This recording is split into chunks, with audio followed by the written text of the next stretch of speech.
Bueno, pues si os parece vamos a comenzar los 5 minutos de rigor, que son protocolos, y para ir con puntualidad, ¿no? Para ser serios con vuestros tiempos también, que los tenemos, ¿no? Y tenemos nuestras planificaciones, pues vamos a dar comienzo al acto, ¿no? En primer lugar, un poco presentar a la gente que estamos en la mesa, a Latifa, ¿no? La conocemos, Asba Kadouri, Latifa, ¿no? Compañera de Ecologistas en Acción y también de otros movimientos sociales, y Alberto Matarán Ruiz, compañero de la Universidad de Granada, y yo soy Fernando García Quero, también miembro de Ecologistas en Acción y también formo parte de la Universidad de Granada. Entonces aquí estoy un poco en las dos facetas. Realmente estoy más en la faceta de ecologista, porque este acto lo ha organizado Ecologistas en Acción. Lo ha organizado Ecologistas en Acción con la colaboración de la cultura, de la Consejería de Cultura de la Ciudad Autónoma de Melilla, ¿no? A la que le agradecemos enormemente pues la colaboración, el cedernos el espacio, ¿no? En concreto a Elena Fernández Triviño, ¿no? Que nos ha facilitado todo con mucha profesionalidad, mucha alegría, y nos ha facilitado estar aquí en este acto tan bonito, ¿no? Y también, pues bueno, quería tener unas palabras también pues por el que ha sido motor un poco de este acto también, ¿no? Que fue nuestro compañero José Caguas, que tenemos en recuerdo, y gracias a él también estamos hoy aquí, que es una manera de recordarlo con mucha alegría, ¿no? Porque gracias a él tener la oportunidad de discutir con gente que queremos, que sobre temas de actualidad que nos van a hacer mejorar las cosas en el presente, pues bueno, pues es de reconocer, y es una alegría que nos haga religar siempre y nos seguirá haciendo religar siempre, ¿no? Que esa palabra me gusta mucho, ¿no? La de religar. Entonces, bueno, eso por ahí, y luego ya sin más, el acto voy a hablar yo un minuto más, luego tendrá la palabra Latifa para presentar a Alberto, y luego Alberto pues hablará en torno a 45 minutos aproximadamente, para luego tener un turno de palabra abierto, que creo que también va a ser bastante interesante, ¿no?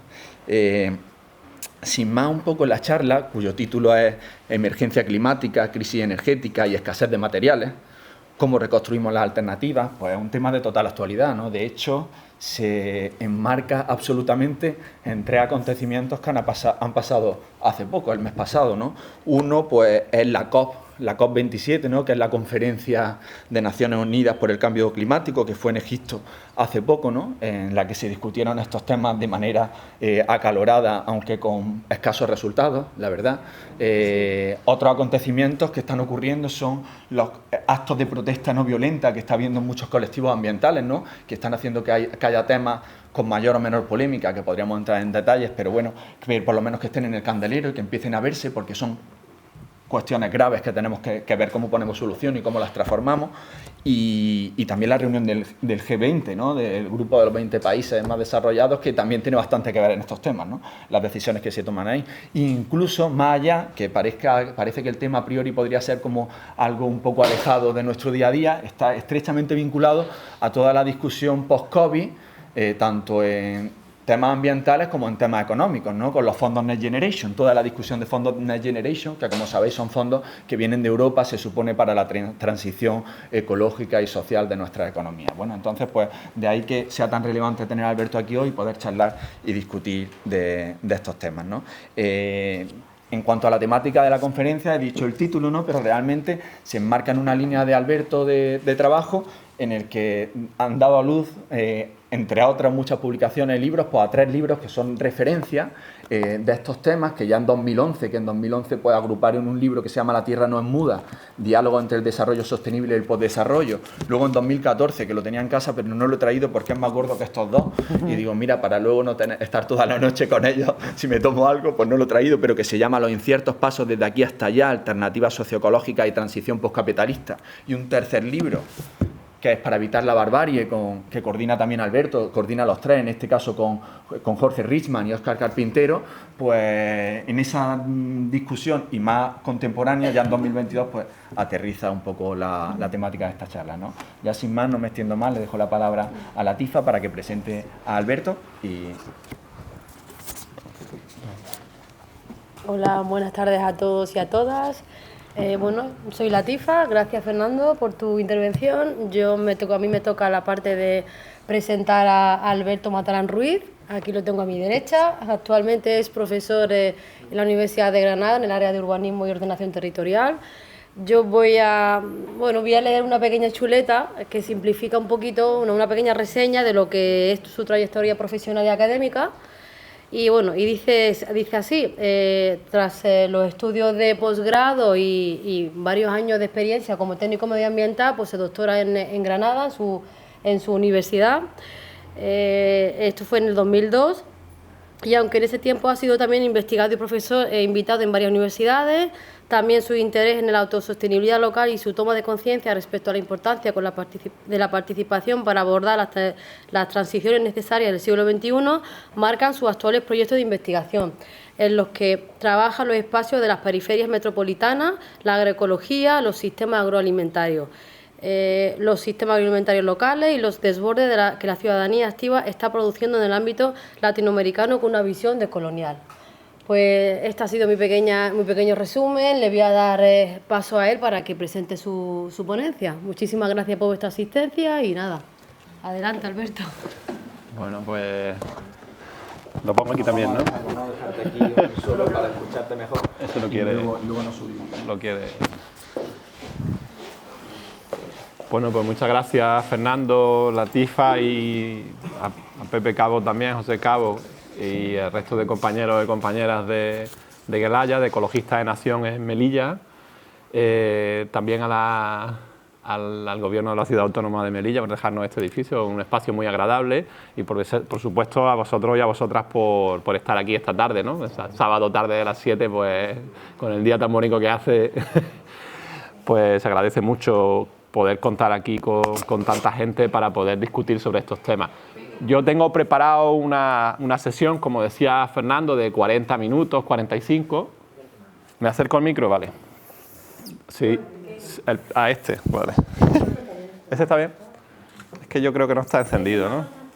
No está activo. Puedo hablar más fuerte y más despacio. Si hay algo que no se oiga, que de hecho lo que iba a decir, que no tengo ningún problema en que haya interrupciones, si alguien quiere que hablemos de algo más, si fuera necesario, teniendo en cuenta que no es un auditorio de 200 personas, que no suele ser tan normal en este caso, si quiere decir que somos gente suficiente como para que podamos tener un diálogo incluso desde el principio si fuera necesario, ¿no? Que si hay algo que no se entiende, normalmente, lógicamente, lo solemos dejar para el final, pero no tiene que ser así obligatoriamente. Si hay alguien que tiene algo que decir antes, no hay ningún problema. Podemos plantearlo de otra forma si fuera necesario. Bueno, cuando me preguntan un poco el título de esta sesión, sobre lo que habíamos hablado en su momento con José Cabo, ¿no? Cuando habíamos hablado de cómo organizar esta actividad, la idea era, en cierta medida, situar, como planteaba Fernando, el debate global que hay actualmente sobre la emergencia climática, sobre todo en relación con la crisis energética y de materiales, ¿no? Que son dos elementos que afectan claramente a esta perspectiva. Son como tres de los desafíos globales que enfrentamos, que además son extraordinarios y mucho más difíciles en territorios como este por sus particularidades, tanto climáticas como geopolíticas. No creo que lo tenga que explicar, pero bueno, eso ya irá saliendo porque yo voy a intentar también que lo podamos ver en relación con nuestro contexto, ¿no? Tanto de las dificultades que enfrentamos como de las posibilidades que tenemos de intervenir. Es cierto que esto va a versar más de la parte de las dificultades que de la parte de las alternativas, ¿no? El lunes por la mañana tenemos otra sesión en la universidad, en este caso una clase con Fernando, donde trabajaremos probablemente algo más sobre la alternativa y aquí por lo menos dar algunas pinceladas de por dónde pueden ir estas perspectivas o qué se está haciendo en otros lugares parecidos, ¿no? En este contexto, lo primero que yo suelo traer a discusión es que vivimos en un mundo que está en la parte álgida de la gran aceleración, ¿no? La gran aceleración que se produce a partir de los años 50 en relación con el incremento del consumo general de materiales, de combustibles fósiles, en el consumo de otros combustibles que no son los combustibles fósiles que conocemos, incluyendo la aparición de la energía nuclear, etcétera, digamos, en relación con todo lo que significa el modelo de vida que vivimos en este momento y lo que eso supone para el conjunto del planeta, como el incremento de nuestras dinámicas socioeconómicas globales, sobre todo en particular de la clase consumidora mundial y de los países del norte global y de sus periferias, es decir, de las personas que consumimos mucho más de lo que nos correspondería y de lo que necesitamos y de lo que realmente el planeta puede soportar. pues digamos todo ese incremento exponencial de los niveles de consumo supone un incremento exponencial, como aparece ahí, en muchas transformaciones del planeta, ¿no? Incrementos exponenciales en el consumo de papel, en el consumo de energía, aparecen mucho ahí en la población urbana, en el crecimiento general también de la población, incrementos exponenciales en el consumo de agua dulce, digamos, incrementos exponenciales en muchos elementos que tienen que ver con el funcionamiento de nuestro planeta. Incremento exponencial en las temperaturas, en realidad, que hay un incremento de las temperaturas, incremento exponencial del CO2 que hay en nuestra atmósfera, incremento exponencial de la contaminación en nuestros mares, en nuestros ríos, también en la propia atmósfera. Es decir, situaciones que evidentemente va a llegar un momento, y ya está llegando, van a suponer un punto de, vamos a decir, de superación de los propios límites del planeta, ¿no? De alguna forma, todas estas líneas exponenciales va a llegar un momento en el que obligatoriamente, porque estamos en un planeta finito, un planeta aislado, lógicamente, va a llegar un momento en el que esas líneas de crecimiento van a bajar y vamos a encontrarnos con que digamos, no vamos a poder seguir la línea de crecimiento económico, de consumo, de extracción que vivimos actualmente, ¿no? Este sería como el marco del momento en el que nos encontramos. Esto ha supuesto que en determinados elementos nos encontremos con los límites ya sobrepasados y mucho más claros en nuestra sociedad actual. Yo voy a hablar de tres que me parecen importantes. Uno es el energético, otro es el de materiales y otro es el que tiene que ver con la emergencia climática, ¿no? Con el cambio climático que todo esto está produciendo. En relación con el energético, que aparece aquí, esta sería la línea de crecimiento exponencial del consumo energético que se ha producido, como veréis, a partir de los años 50 hasta el siglo XXI, vamos a decir, ¿no? Una línea de crecimiento del consumo energético que se produce sobre todo sobre la base de la utilización de los combustibles fósiles que son extraídos de la corteza de la Tierra y que sabemos que tienen límites bien definidos, como además ahora mismo estamos viviendo en relación con el incremento de los precios de estos combustibles, el petróleo y en particular el gas, por razones geopolíticas, pero también por razones relacionadas con su agotamiento, ¿no? Hemos estado viviendo transiciones, vamos a decir, energéticas y también socioeconómicas en los últimos 200 años, que finalmente han dado lugar a esta gran aceleración, que tienen que ver con la aparición de nuevas fuentes energéticas. La primera revolución industrial, las primeras transiciones importantes en estos últimos 200 años tiene que ver con la aparición del carbón como principal fuente energética, ¿no?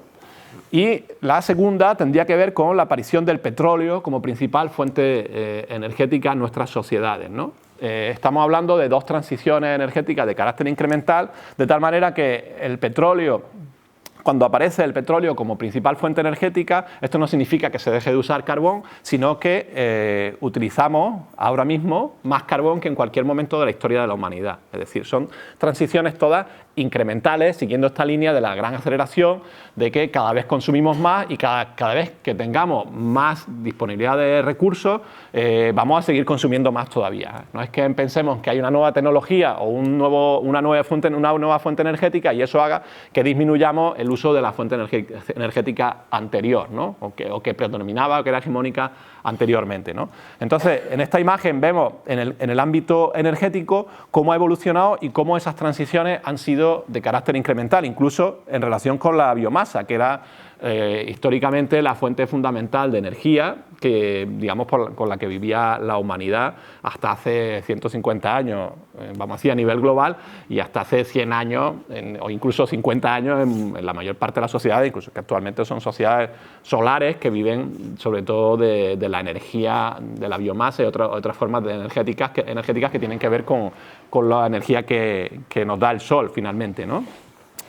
Sin embargo, en este momento consumimos más biomasa que en cualquier otro momento de la historia de la humanidad, ¿no? De nuevo, la utilización de combustibles fósiles nos ha supuesto una disminución en el consumo de la biomasa, ¿no? Este elemento llega a su fin porque nos encontramos en lo que, vamos a decir, en la cuesta abajo en términos de disponibilidad energética, ¿no? Esta sería como la primera discusión en relación con la gran aceleración y el choque con los límites del planeta, con los límites biofísicos del lugar que habitamos. En este contexto nos encontramos con el pico o el cenit del petróleo, que es una de las primeras cuestiones que se tratan cuando hablamos de sostenibilidad.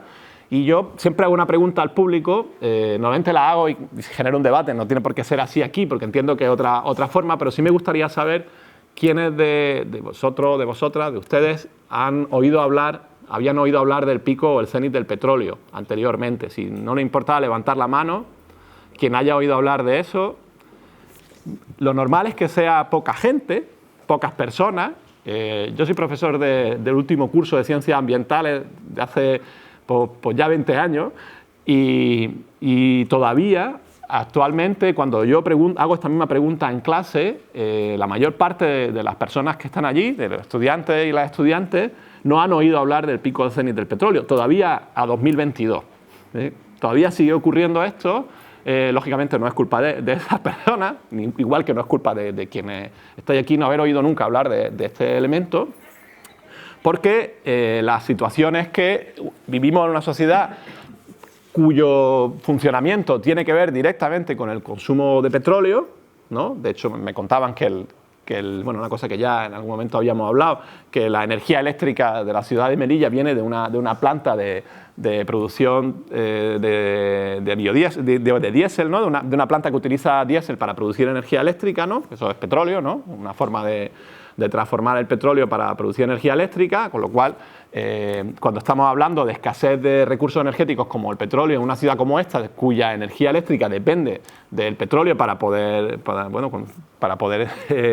funcionar, pues estamos hablando de que el petróleo, la discusión sobre los recursos petrolíferos supone un límite claro a los modelos de consumo que hay en cualquier lugar y en particular en lugares tan dependientes como este, ¿no?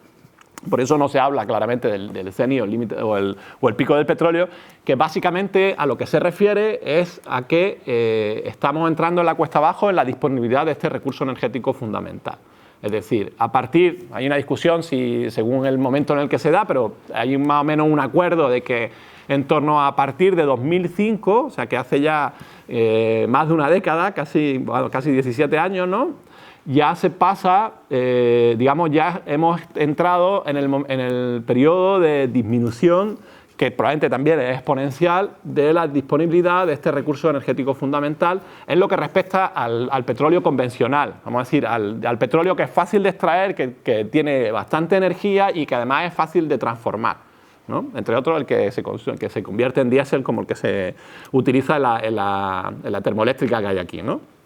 Este pico, el cenit del petróleo, si consideráramos otra serie de recursos petrolíferos, pues podríamos estar hablando de que en realidad se pasó en torno a la década anterior, ¿no? Si consideramos otros petróleos no convencionales, etcétera, pero bueno, finalmente el acuerdo general es que ya estamos en el momento de disminución drástica de la disponibilidad de este recurso, ¿no? Eso no significa que obligatoriamente vayan a subir los precios del petróleo en los próximos 5 años. Esto puede haber oscilaciones de precios, que nadie diga, es que me dijo el profesor en aquella conferencia que iban a subir los precios del petróleo y el año que viene bajan, ¿no? Como bajaron durante la pandemia, por ejemplo, ¿no? O sea, que la oscilación de precios del petróleo puede tener que ver con esto, pero no siempre, ¿vale? Porque hay otra serie de factores que afectan. Pero en cualquier caso lo que nos encontramos es que a lo largo de este siglo, de los próximos lustros, ni siquiera de las próximas décadas, vamos a tener que obligatoriamente hacer una transición energética que disminuya nuestra dependencia respecto a los combustibles fósiles en general y en particular respecto al petróleo, ¿no? Porque también el gas, el carbón con un pico un poco más alejado, e incluso el uranio, que es un uranio que es mineral, que es un elemento mineral escaso en la corteza terrestre, además lugares de difícil acceso y de difícil extracción, pues son elementos que están en proceso de agotamiento, ¿no? Y entonces, claro, lo que nos encontramos es que este primer aldabonazo lo que nos dice es que nos vamos a obligatoriamente tener que vivir en una sociedad, en un mundo post-petróleo en los próximos lustros, en las próximas décadas, depende de cómo evolucione todo esto, ¿no? Problema serio. El primero es que si vemos aquí nuestra gráfica anterior, sabemos que hay un porcentaje muy importante de nuestra energía que viene, estos son datos globales, que viene del petróleo. En el caso de Melilla es que además el 100%, bueno, vamos a decir 90 y tantos %, porque he visto algunas placas solares que entiendo que habrá, y probablemente cada vez más, ¿no? Pero el 90 y tantos % de la energía eléctrica proviene del petróleo, más el resto de energías que se utilizan, por ejemplo la del transporte, que también proviene del petróleo, ¿no? Porque son gasolinas, diésel, etcétera, que se utilizan en los vehículos, y me imagino que alguna otra que también se utilice aquí, pues proviene del petróleo. O sea que, en primer lugar, sustituir un elemento que es hegemónico, que es fundamental ahora mismo para el funcionamiento de nuestras sociedades. En segundo lugar, el hecho de que al disminuir obligatoriamente el uso de ese combustible, nos encontramos con la necesidad de sustituirlo, y ahí vienen los siguientes problemas, es decir, cómo sustituimos el consumo energético que, digamos, ahora mismo abastecemos con petróleo y otros combustibles fósiles a través de otras fuentes energéticas, ¿no? Todo el mundo podía pensar en las fuentes de energía renovables, que después lo vamos a hablar. Pero yo sí voy a adelantar una noticia, que es una mala noticia, por si las personas que están aquí no la saben, y es que no es posible físicamente sustituir la energía que obtenemos del petróleo y otros combustibles fósiles con la energía renovable. Y es una noticia difícil, porque esto significa que en cualquier caso, aunque tuviéramos la mejor tecnología, lo hiciéramos lo mejor posible, etcétera, no sería, digamos, no tendríamos la disponibilidad energética de los recursos que estamos utilizando actualmente, ¿vale? Es decir, que las renovables no pueden sustituir el consumo energético que ahora mismo tenemos a través de la utilización de los combustibles fósiles. Se habla de como mucho 1/3 de ese consumo energético. O sea que obligatoriamente vamos a tener que disminuir nuestro consumo energético. Esa es, digamos, la segunda mala noticia, ¿no? La primera es que tenemos que sustituir nuestras fuentes fundamentales, y la segunda es que tenemos que sustituir, tenemos que disminuir, el consumo energético. Esos son dos elementos clave que nos, digamos, determinan nuestro horizonte de vida, ya insisto, en los próximos lustros, ni siquiera en las próximas décadas. Digamos que esto ya está de alguna forma pasando, ¿no? Entonces, claro, el escenario es bastante difícil, porque supone una transformación importante y son cosas que van a pasar. Insisto en eso, ¿no? No es que tengamos que hacerlo, sino que van a pasar. Entonces, evidentemente, cuanto antes lo hagamos y cuanto mejor lo hagamos, pues menos vamos a sufrir. Mejor vamos a abordar este problema energético serio que vamos a vivir en este siglo, ¿no? Que estamos viviendo ya en este siglo, ¿no? El siguiente elemento que está relacionado con esto es el de la escasez de materiales, ¿no? Que sería otro punto, digamos, que pone en seria dificultad el modelo socioeconómico de la gran aceleración de la vida del consumo en los países, sobre todo el norte global, y de lo que llama Wolfgang Sachs la clase consumidora mundial, es decir, las personas que probablemente quienes estamos en esta sala, que estamos acostumbradas, insisto, a consumir muy por encima de nuestras necesidades. Y este elemento que limita este proceso de crecimiento y que también está relacionado con esta idea de que vamos a tener que vivir en sociedades mucho menos consumistas, es el elemento de la escasez de materiales, ¿no? Esa gran aceleración que yo señalaba al principio no solo ha supuesto o ha estado relacionada con un incremento exponencial en el consumo de energía y en particular de combustibles fósiles, sino también ha estado relacionada con un incremento exponencial en la extracción de minerales de la corteza terrestre, que es de donde podemos extraerlos, porque no hay otra forma de extraer minerales que no sea ahí, y que lógicamente son minerales escasos, muchos de ellos muy escasos, que han sido y están siendo extraídos, vamos a decir, a marchas forzadas y cada vez con un interés más importante respecto a ello, y cada vez digamos, con un interés de que la extracción crezca, ¿no? En un contexto en el que sabemos, de nuevo, que en un planeta finito, pues estos minerales son, vamos a decir, están limitados, son finitos también, ¿no? Entonces nos encontramos con que, igual que existe el pico del petróleo o el cenit del petróleo, del gas natural o del carbón, pues también existe el pico o el cenit de minerales muy importantes para nuestras vidas, como por ejemplo los fosfatos, los minerales que tienen que ver con el fósforo. ¿Alguien sabe para qué se utilizan los fosfatos? ¿Cómo? abonos para la agricultura. La gente suele decir, ¿no? Fósforo es para la cerilla, ¿no? Porque vienen de, además, a veces están relacionados con su síntesis, tiene que ver con ese proceso militar, pero son abonos, ¿no? En el caso de la energía, podemos pensar, y en muchos de los usos que hacemos para el petróleo, ¿no? Podemos utilizar otras fuentes energéticas, podemos funcionar, digamos, nuestra vida puede ser de otra forma, ¿no? Difícil, disminución del consumo energético, otras fuentes energéticas, todo eso es complejo, pero podemos hacerlo en muchas de esas aplicaciones, de esas necesidades energéticas. Cuando estamos hablando de la agricultura, de la producción de alimentos, la producción de alimentos necesita obligatoriamente de fertilizantes, de nitrógeno, de fósforo, de potasio y de muchos otros componentes que obligatoriamente las plantas necesitan para producir nuestros alimentos y podríamos decir posteriormente también para la posibilidad de producir en algunos contextos algún tipo de carne. No siempre tiene que ser obligatoriamente el consumo de carne relacionado con la agricultura, pero bueno, puede ser, ¿no?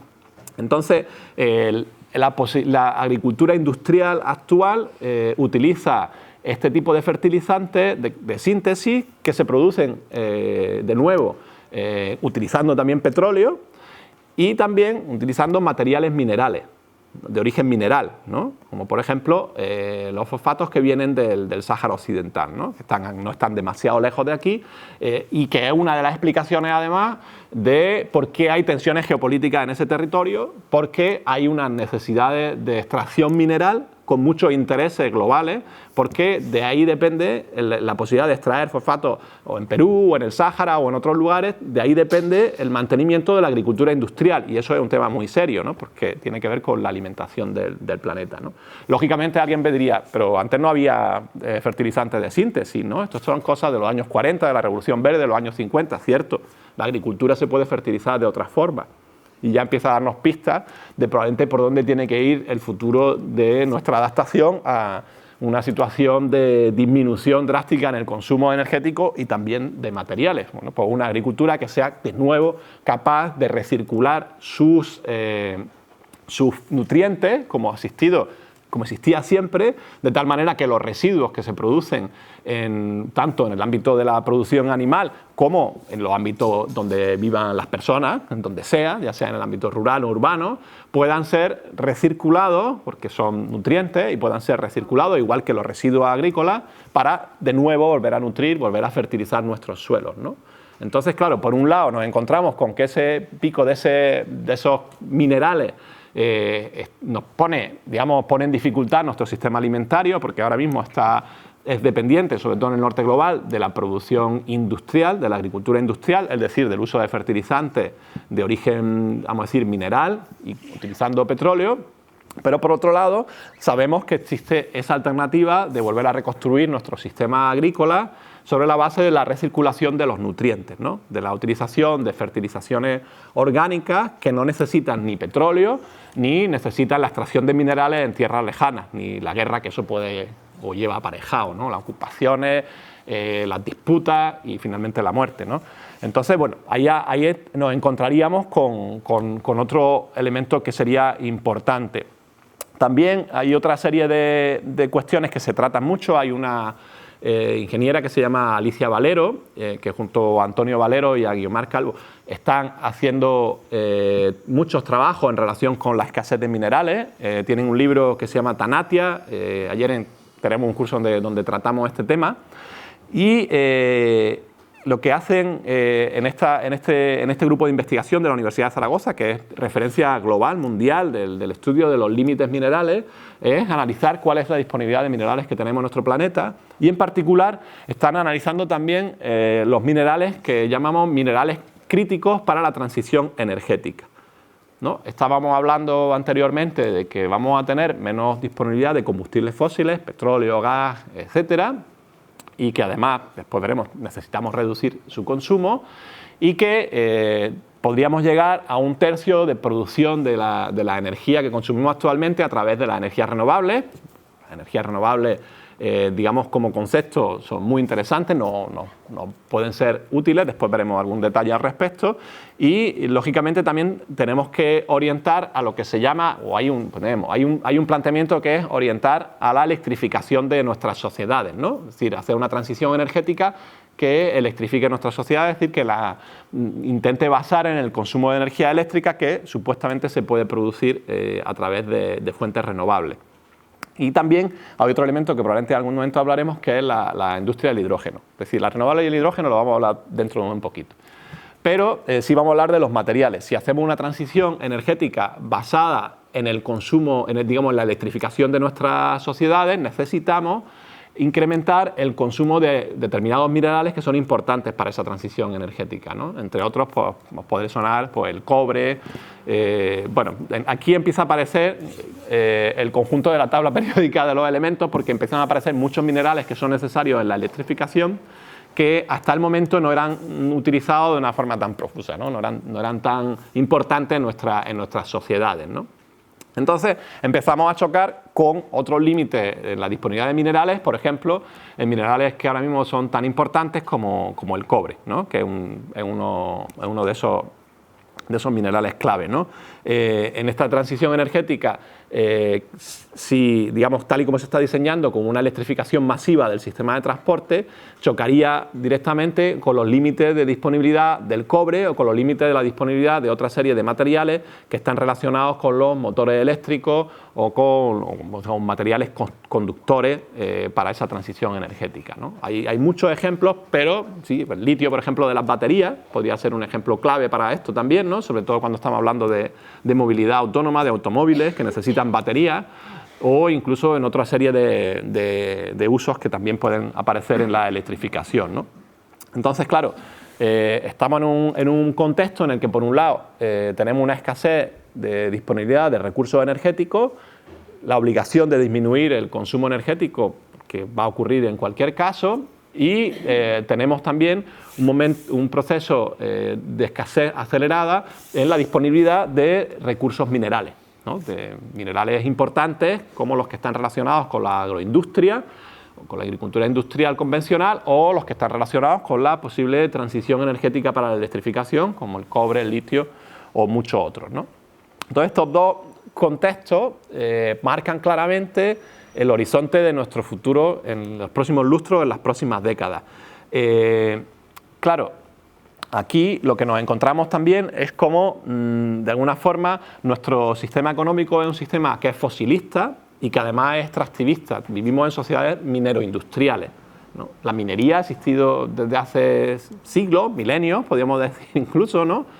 Pero nunca ha sido una minería, digamos, del carácter que tiene actualmente. No ha sido una minería con esta intensidad, ni nunca ha sido la minería que ha generado impactos similares a los que está generando en la actualidad, ¿no? Si os fijáis, este inicio de la gráfica es de 1900, o sea, hace 122 años, no hace tanto, y este dato, el último dato es 2008, que podríamos estar hablando de datos posteriores, pero es suficiente con esto porque ya nos hace ver la dimensión de las transformaciones que estamos viviendo y la dimensión del incremento de la extracción, del extractivismo de la minería a nivel global y lo que eso supone en términos de agotamiento de la disponibilidad de los recursos que ahora mismo utilizamos, ¿no? Entonces, bueno, este sería como el marco general en el que nos encontramos en términos de disponibilidad energética y de disponibilidad de recursos minerales. El siguiente elemento que yo quiero tratar tiene que ver con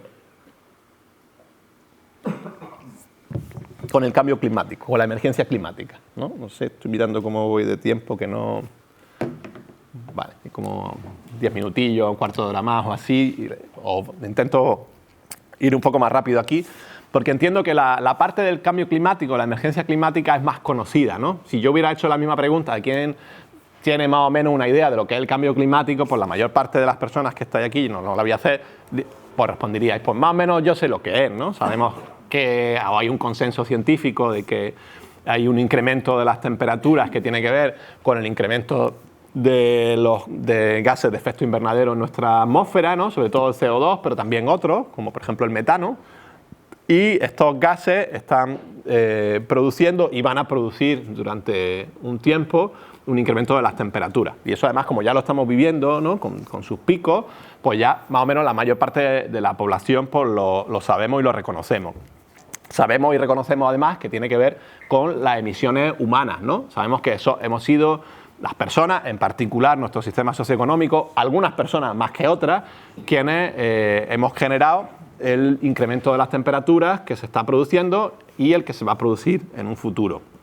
En este contexto, esa idea, esa gráfica que yo enseñaba anteriormente de la disponibilidad de combustibles fósiles y del pico del petróleo, cogería, vamos a decir, otra dimensión más.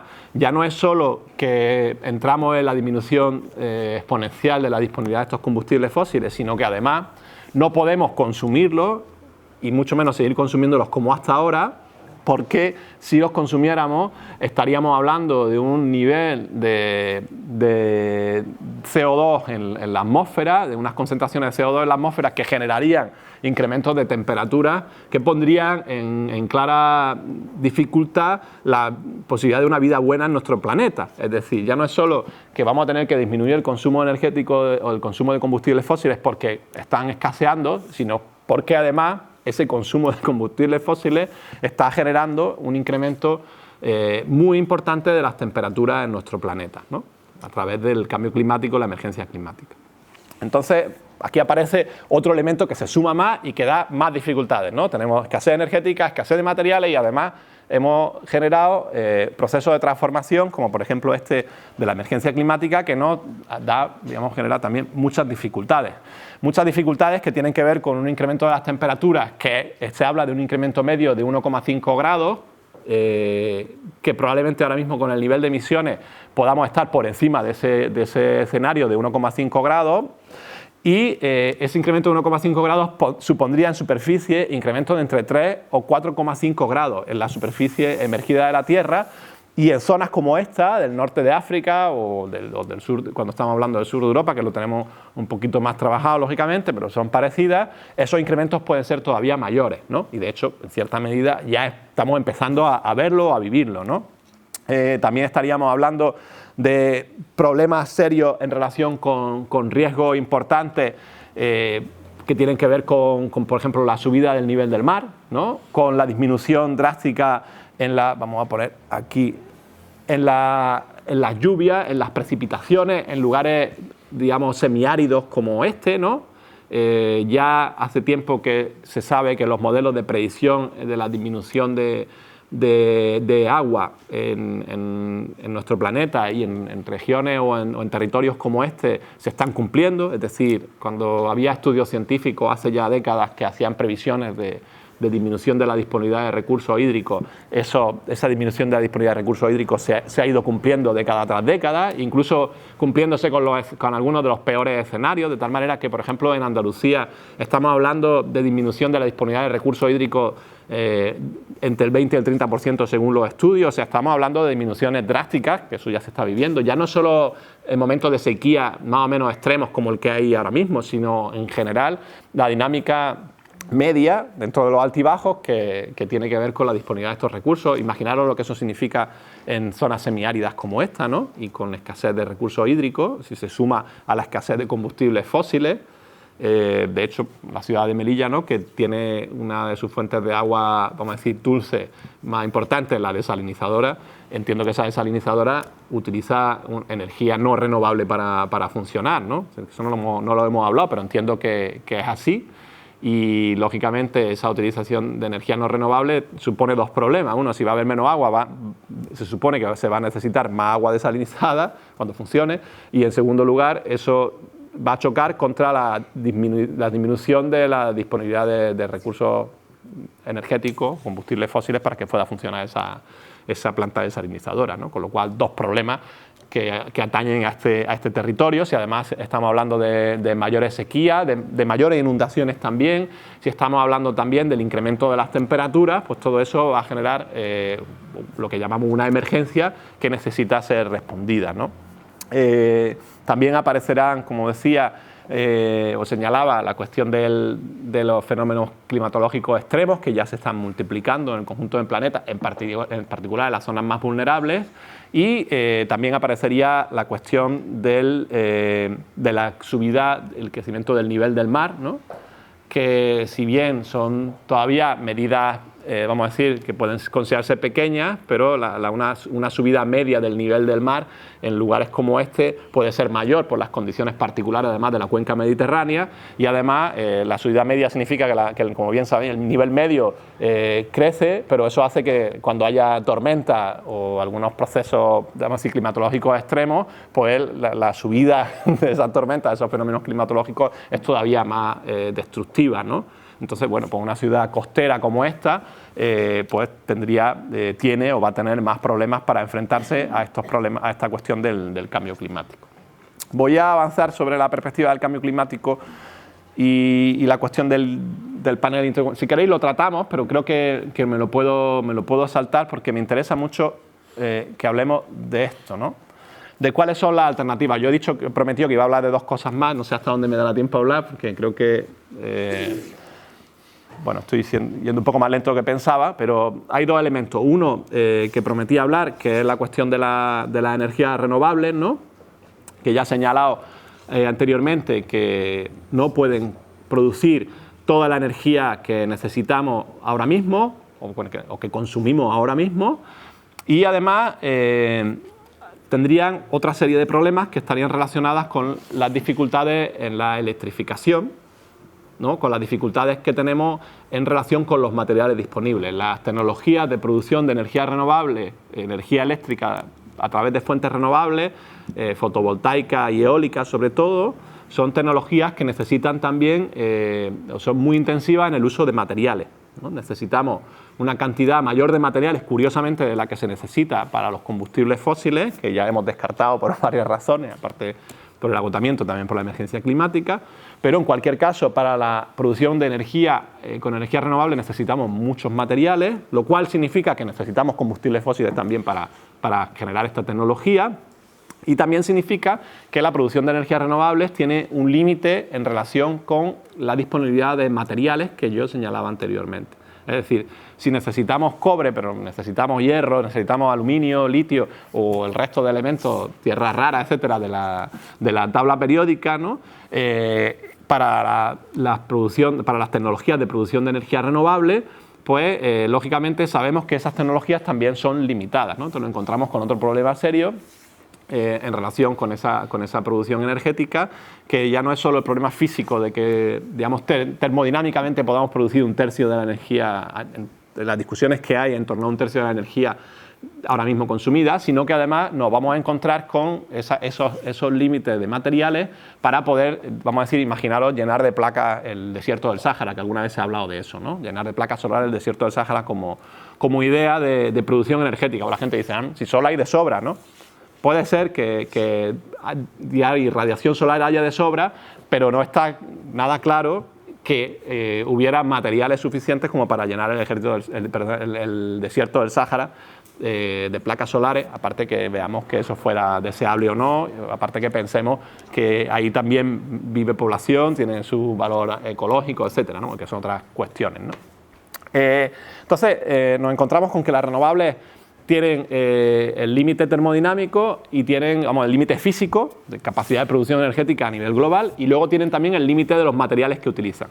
Y el tercer límite que tiene que ver sobre todo con el territorio, ¿no? El modelo de transición energética actual, que es lo que nosotros hemos denominado han denominado en el grupo de Maristela Svampa como transición energética corporativa, que nosotros estamos trabajando con Josefa en lo que llamamos colonialismo energético, es un modelo de transición energética a las energías renovables basada en la construcción de grandes megaproyectos centralizados, propiedad de los mismos o de agentes parecidos a los que dominan actualmente el sistema de producción energética de los combustibles fósiles y la energía nuclear, etcétera.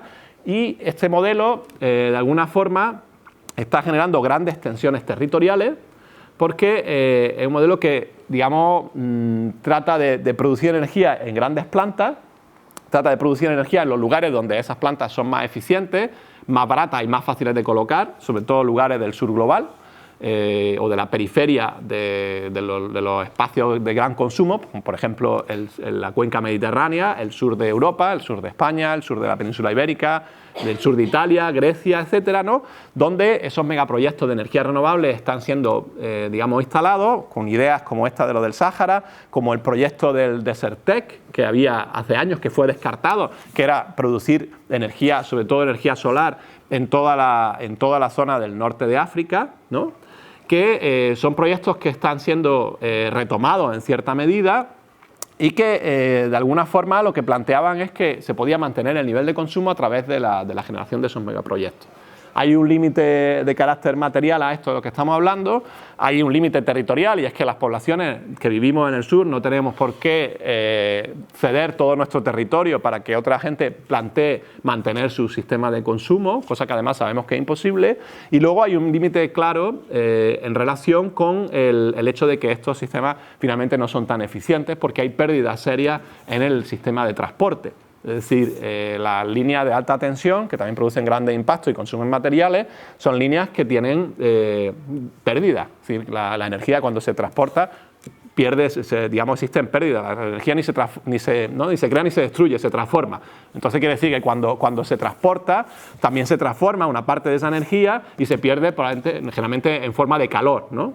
Entonces, claro, las líneas de alta tensión, ya reconocido por la propia red eléctrica española, podían perder en torno al 40% de la energía que se produce. De tal manera que si nosotros permitimos, por ejemplo, que el territorio del norte de África o del sur de Europa se llenen de megaproyectos de renovables, estaríamos hablando, en el mejor de los casos, que 1 de cada 3 megaproyectos se perdería en el transporte hacia los grandes centros de consumo de las áreas metropolitanas o del centro del norte de Europa, ¿no?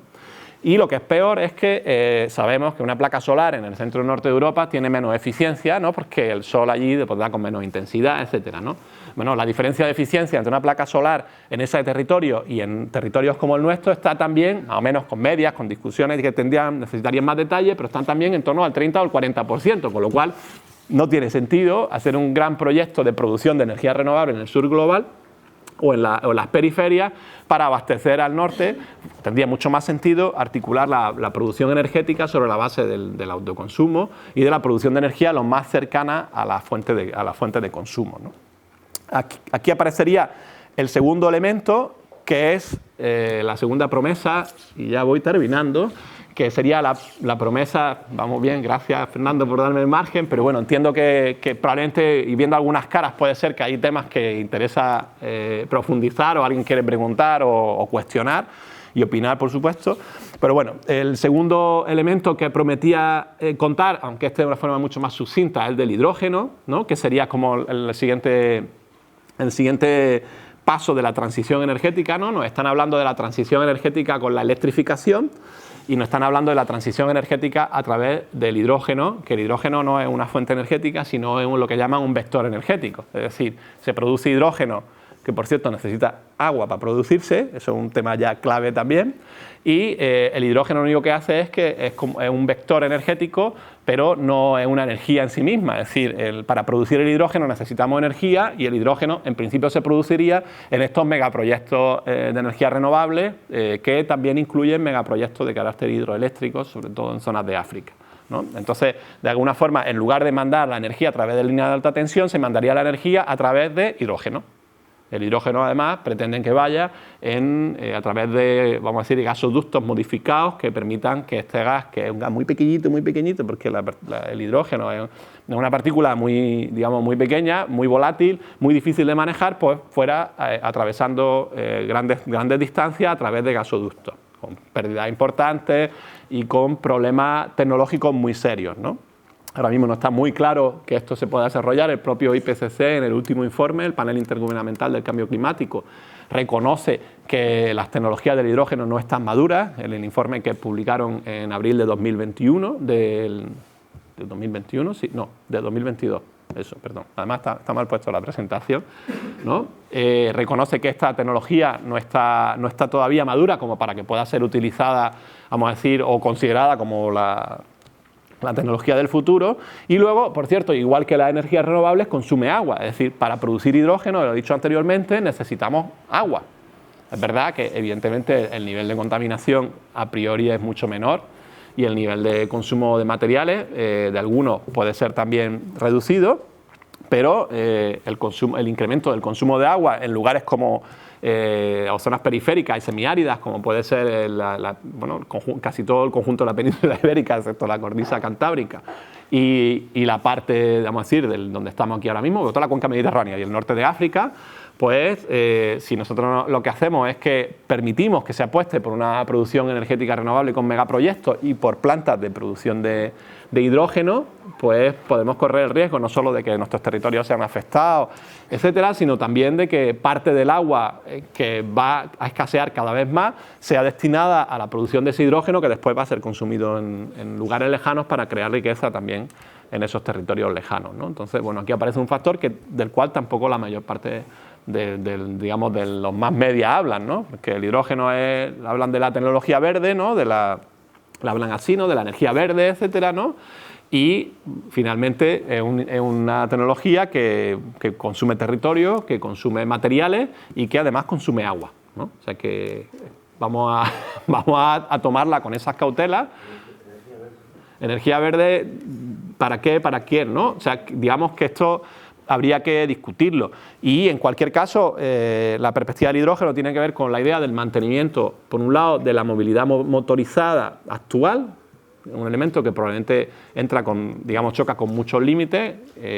Si la queremos hacer eléctrica, choca, entre otras cosas, con los límites materiales, incluyendo los que necesitamos para las baterías. Y si la queremos hacer con hidrógeno, pues choca con todas las cuestiones que yo planteaba ahora. Y también el hidrógeno tiene que ver con el hecho de que parte de las necesidades energéticas actuales que se cubren con combustibles fósiles no pueden ser cubiertas con energía eléctrica.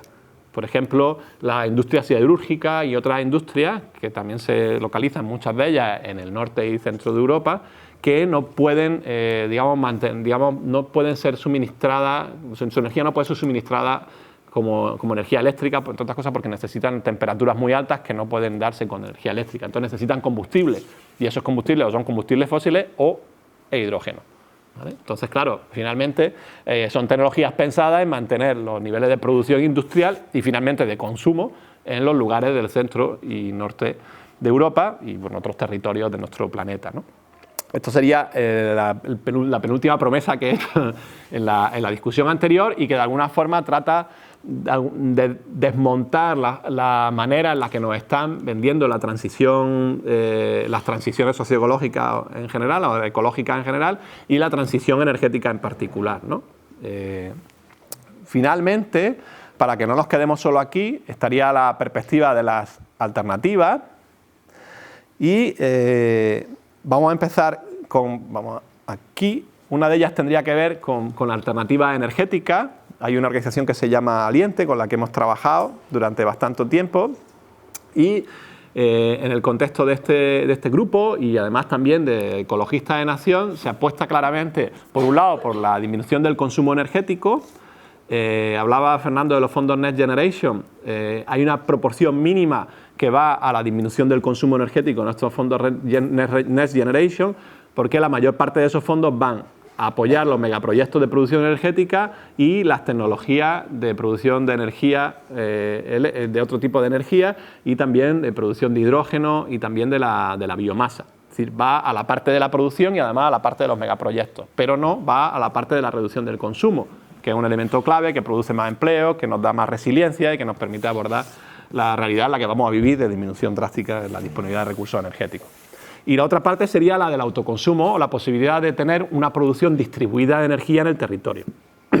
Hablábamos de que una ciudad media como Melilla podría fácilmente abastecerse en lo que respecta a su producción, a su consumo energético eléctrico a través de la instalación de paneles solares, probablemente en los lugares, vamos a decir, en los tejados y en los lugares ya transformados de este territorio.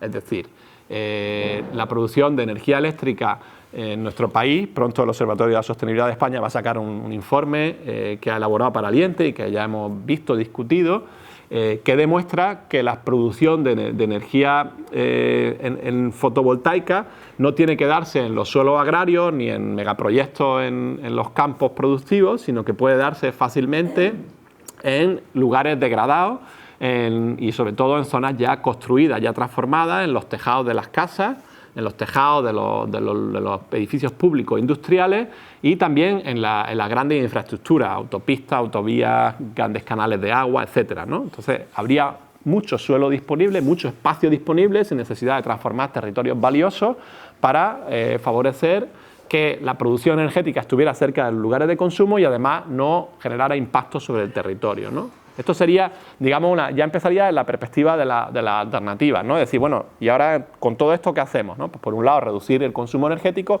por otro lado, producir la energía cerca de donde se consume y además facilitar que esa producción sea distribuida. Una de las razones por las que no se hace esto es porque la propiedad del suelo urbano está distribuida entre la mayor parte de la población. Es mucho más difícil que llegue un megaproyecto de una gran empresa con grandes fondos financieros para beneficiarse de este proceso, porque tendría que repartir esos beneficios con toda la población que, digamos, es propietaria o vive en esos espacios urbanos que ahora mismo estarían disponibles para esa producción energética, ¿no? Entonces, bueno, en territorios como este, eso podría ser clave, más fácil de hacer, menor consumidor de recursos, más eficiente y seguramente socialmente más justo, ¿no? Entonces ya empezaríamos a ver algunas de las ideas o de las perspectivas.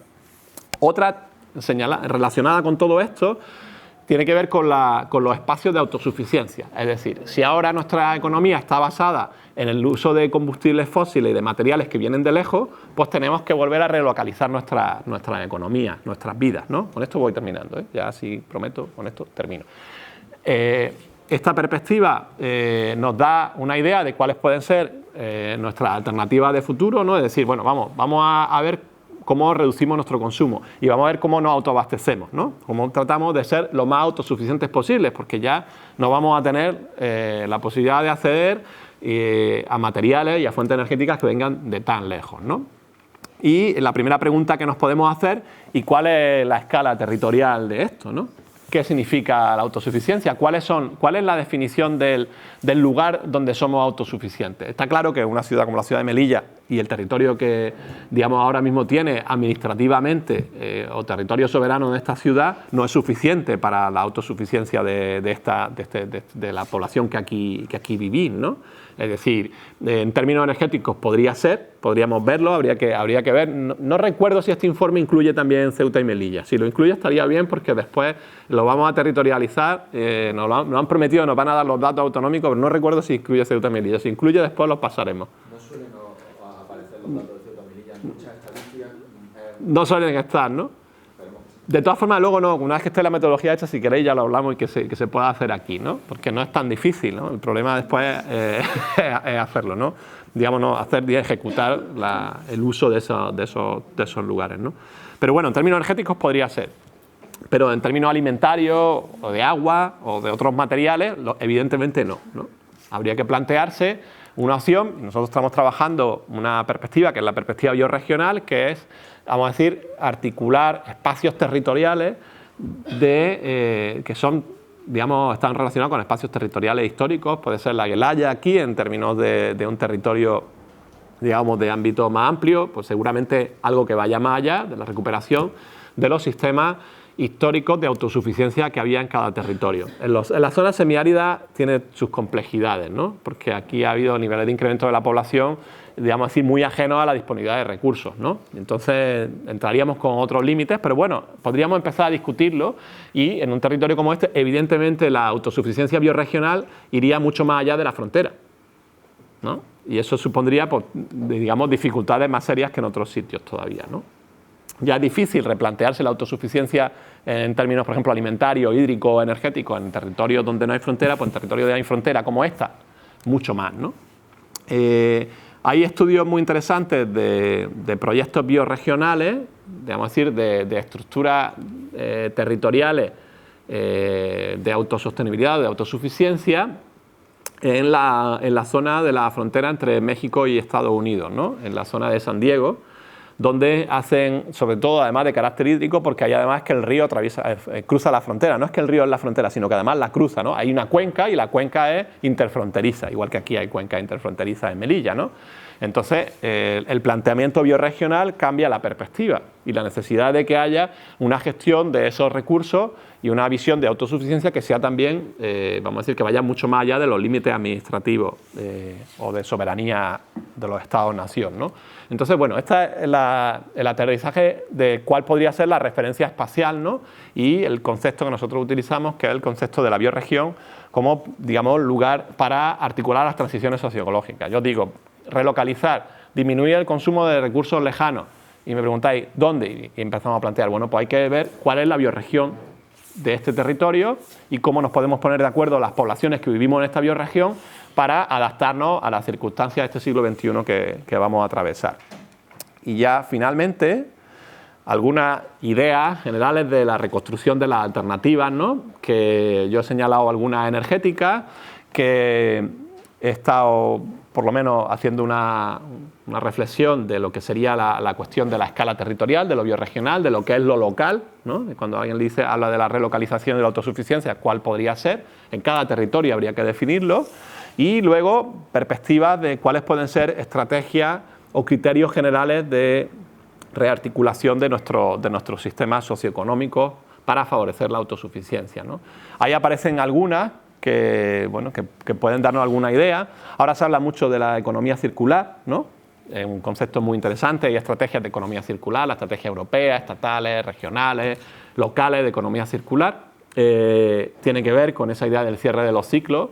Lógicamente, si queremos favorecer la autosuficiencia y la no dependencia de los materiales y de la energía de lugares lejanos, pues necesitamos articular economías de carácter circular. Yo he señalado la economía circular de la agricultura con los nutrientes y con los fertilizantes en algún momento de esta intervención, pero podríamos estar hablando de una economía circular en relación, por ejemplo, al agua, en relación a la energía, en relación a otros materiales, ¿no? Un elemento clave del cierre de ciclo de esa economía circular es la distancia, es volver a la bioregión. Es decir, ¿cómo? Kilómetro cero, porque claro, si yo estoy hablando de la recirculación de materiales o el reciclado de residuos o la recirculación, por ejemplo, de nutrientes para la agricultura, yo no puedo estar hablando de grandes distancias. Yo no puedo plantearme que los productos agrarios se produzcan lejos y que después reintroduzcamos en esos sistemas productivos nuestros residuos orgánicos también lejos, porque en el movimiento del producto y del residuo se consumiría mucha energía y materiales, y no tenemos esa energía, esos materiales para hacer eso. Es decir, la economía circular, vamos a decir, el cierre de los ciclos tiene que ser local, kilómetro cero, biorregional, por tener un diseño espacial de qué significa el kilómetro cero, y digamos esa perspectiva nos daría una idea de cuál puede ser la forma de rearticulación de nuestros sistemas socioeconómicos, ¿no? En lo alimentario estamos hablando de esa recirculación, pero también estamos hablando de reconstruir nuestros sistemas productivos sobre la base de las agriculturas campesinas tradicionales y de lo que nosotros llamamos como la agroecología y de los canales cortos de comercialización. Es decir, de nuevo, que nuestras ciudades, nuestros pueblos se alimenten sobre todo de lo que se produce cerca. No hace tantos años o tantas décadas que eso ocurría, incluso aquí. Exactamente, no hace falta irse tan lejos y en un contexto tan difícil como este, en el que hay una frontera y ahora muy grande, ¿no? Entonces, esos sistemas productivos se pueden recuperar. De hecho, yo he dicho que el sistema de producción convencional es hegemónico, predomina en países como el nuestro o en territorios como el nuestro. Supone la mayor parte de la alimentación que consumimos, pero a nivel global es la agricultura campesina la que alimenta al mundo. Es decir, la mayor parte de la población del mundo se alimenta no con la agricultura industrializada, sino con la agricultura campesina o la agroecología, por muchas razones que entenderéis, entre otras cosas porque no hay acceso a pesticidas y fertilizantes de síntesis, que son muy caros. Por cierto, quien se dedique a la agricultura, conozca a alguien que se dedique a la agricultura, que le pregunte a cuánto han subido los fertilizantes en el último año, en los últimos 2 años, ¿no? Así que esto es otro dato también interesante. O más, según el lugar, ¿eh? Exactamente, según el lugar. Aquí hay gente que te habla que es más que, alguna gente ha dicho, pues 2 o 3 veces más de lo que valían, ¿no? Que a veces también se exagera, pero es una subida muy drástica, ¿no? Bueno. Una de las partes de la agricultura es la subida de los fertilizantes. La semilla, los fertilizantes, el combustible de los tractores y otras cosas. los pesticidas también, ¿no? Entonces, claro, podemos replantearnos, en este caso, la parte alimentaria sobre la base de que en nuestras bioregiones haya, de nuevo, se reconstruyan los sistemas productivos para alimentar a la población que vive en esos territorios, con cambios sustanciales también en los estilos de vida y el sistema alimentario. Por ejemplo, en Granada, que lo tenemos más trabajado, como es lógico, en su momento hicimos también estudios sobre las vegas del norte de África, que estaban, por cierto, en peores condiciones, curiosamente, de la zona, sobre todo las vegas marroquíes, en términos de destrozo de la agricultura convencional, ¿eh? No las cuestiones urbanas, que también, pero sobre todo la industrialización de esas vegas. Pero en su momento, cuando estuvimos estudiando la cuestión alimentaria en la Vega de Granada, decíamos, se puede alimentar a la población de Granada con la producción que hay en los territorios, con la producción que podría haber en los territorios cercanos. Es decir, tenemos hectáreas de terreno productivo suficientes para alimentar a la población que hay en esa bioregión urbana, ¿no? Esa área metropolitana. Sin embargo, eso significaría un cambio drástico de dieta, porque podríamos alimentarla siempre y cuando disminuyéramos drásticamente el consumo de carne y, lógicamente, tendríamos que consumir productos, sobre todo locales y de temporada, ¿no? Entonces, sistemas productivos, pero también transformaciones en nuestra forma de vivir, ¿no? En nuestra forma de consumir, ¿no? Entonces, de alguna forma son elementos de autosuficiencia que empiezan a darnos una idea de cómo rearticular nuestro esquema de vida, ¿no? Cómo podemos replantearnos nuestras formas territoriales y cómo podemos replantearnos también nuestras formas socioeconómicas, porque alimentarnos necesitamos hacerlo varias veces al día y eso es un elemento esencial, ¿no? Yo creo que lo podemos ir dejando por aquí. Si os parece, yo creo que al final la perspectiva de las posibles alternativas nos da una idea de esperanza en este siglo que estamos viviendo. Es muy difícil, la escasez energética y de materiales y los impactos que esto ha generado y está generando en nuestras vidas nos pone en un momento complicado de nuestra propia existencia, pero bueno, tenemos muchas capacidades colectivas, hay mucho aprendizaje, hay muchas posibilidades para hacer las cosas de otra manera y yo creo que cuanto antes nos pongamos manos a la obra, pues antes seamos capaces de tener una vida mejor o una vida buena en las próximas décadas. Espero que haya sido útil la sesión de hoy.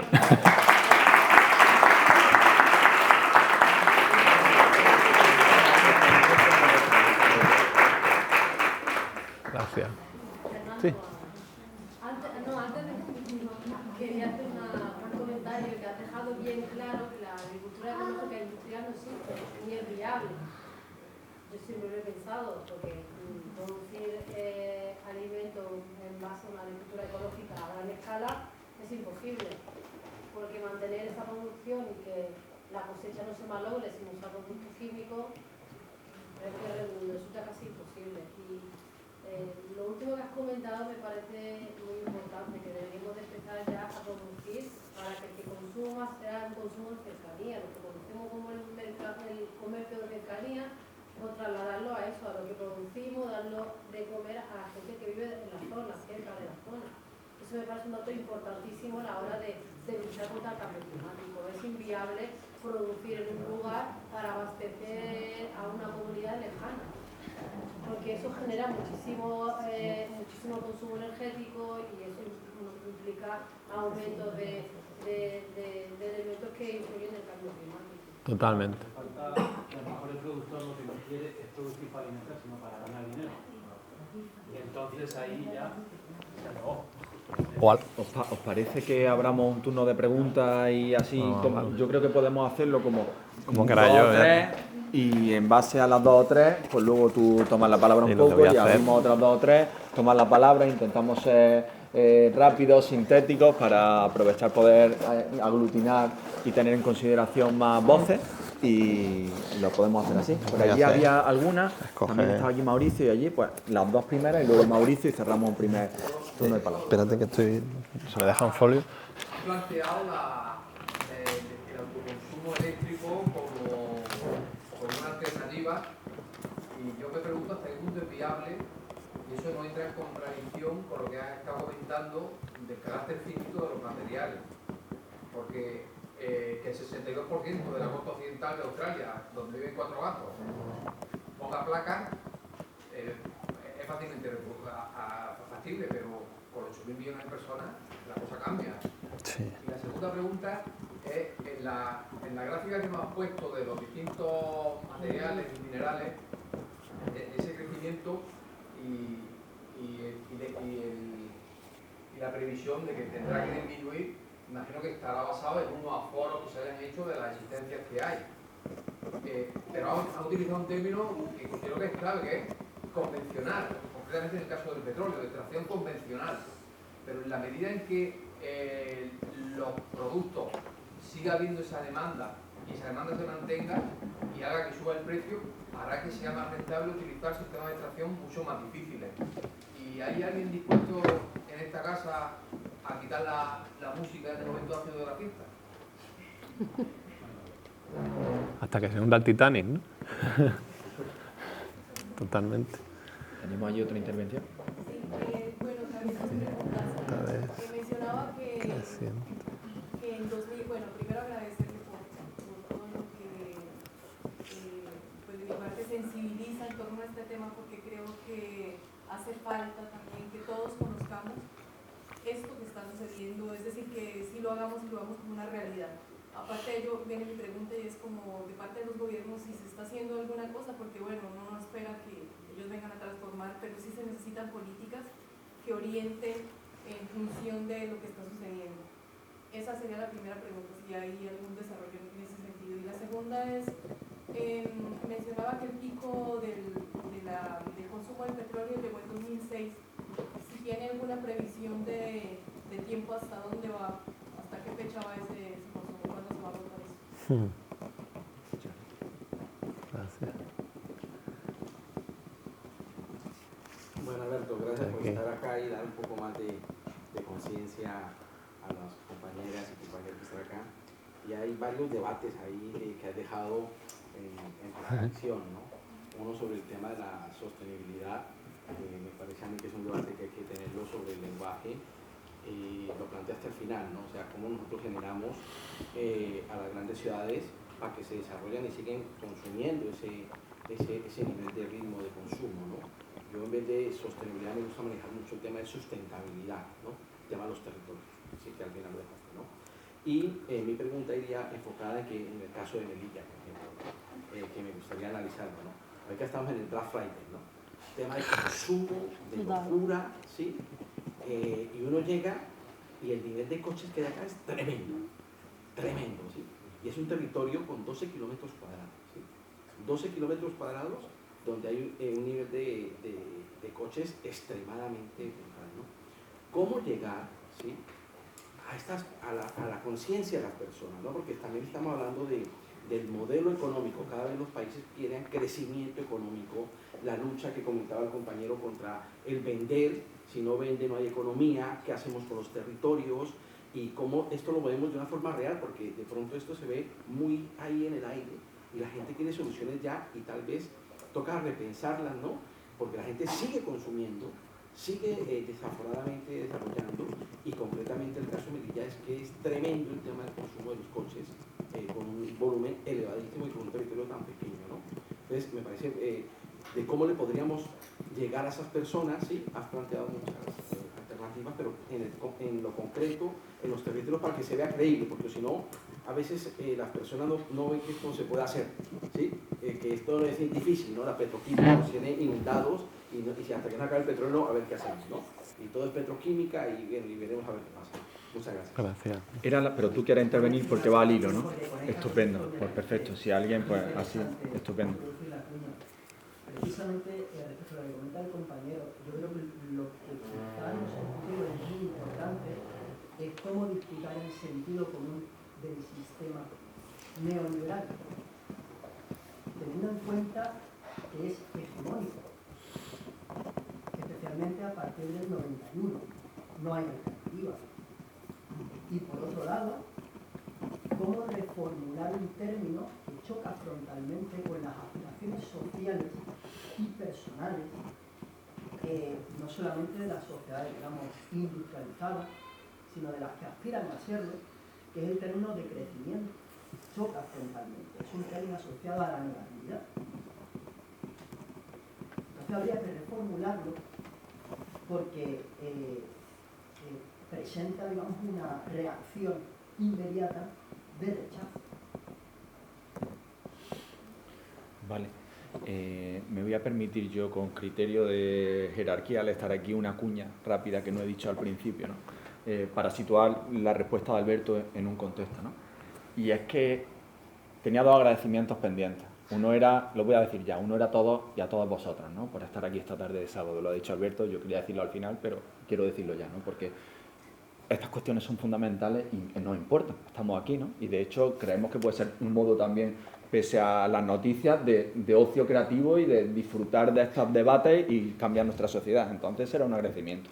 Y el otro era Alberto, por venir aquí y por alguien como yo, más joven, sí, él es más mayor, ser referente de otro tipo de académico, porque él es académico, pero académico de científico de primer nivel, ¿no? A la altura de Turiel en otros temas. Y es académico de primer nivel, pero es que es activista de primer nivel. Entonces, él es un referente en Granada de el hacer, de los estudios que demuestran cómo hay que hacer, pero luego el hacer. Él está metido en todos los saraos que podáis imaginar y más. O sea, de mercados alternativos, de redes de comercialización, de canales cortos, de monedas sociales, de montones de cosas.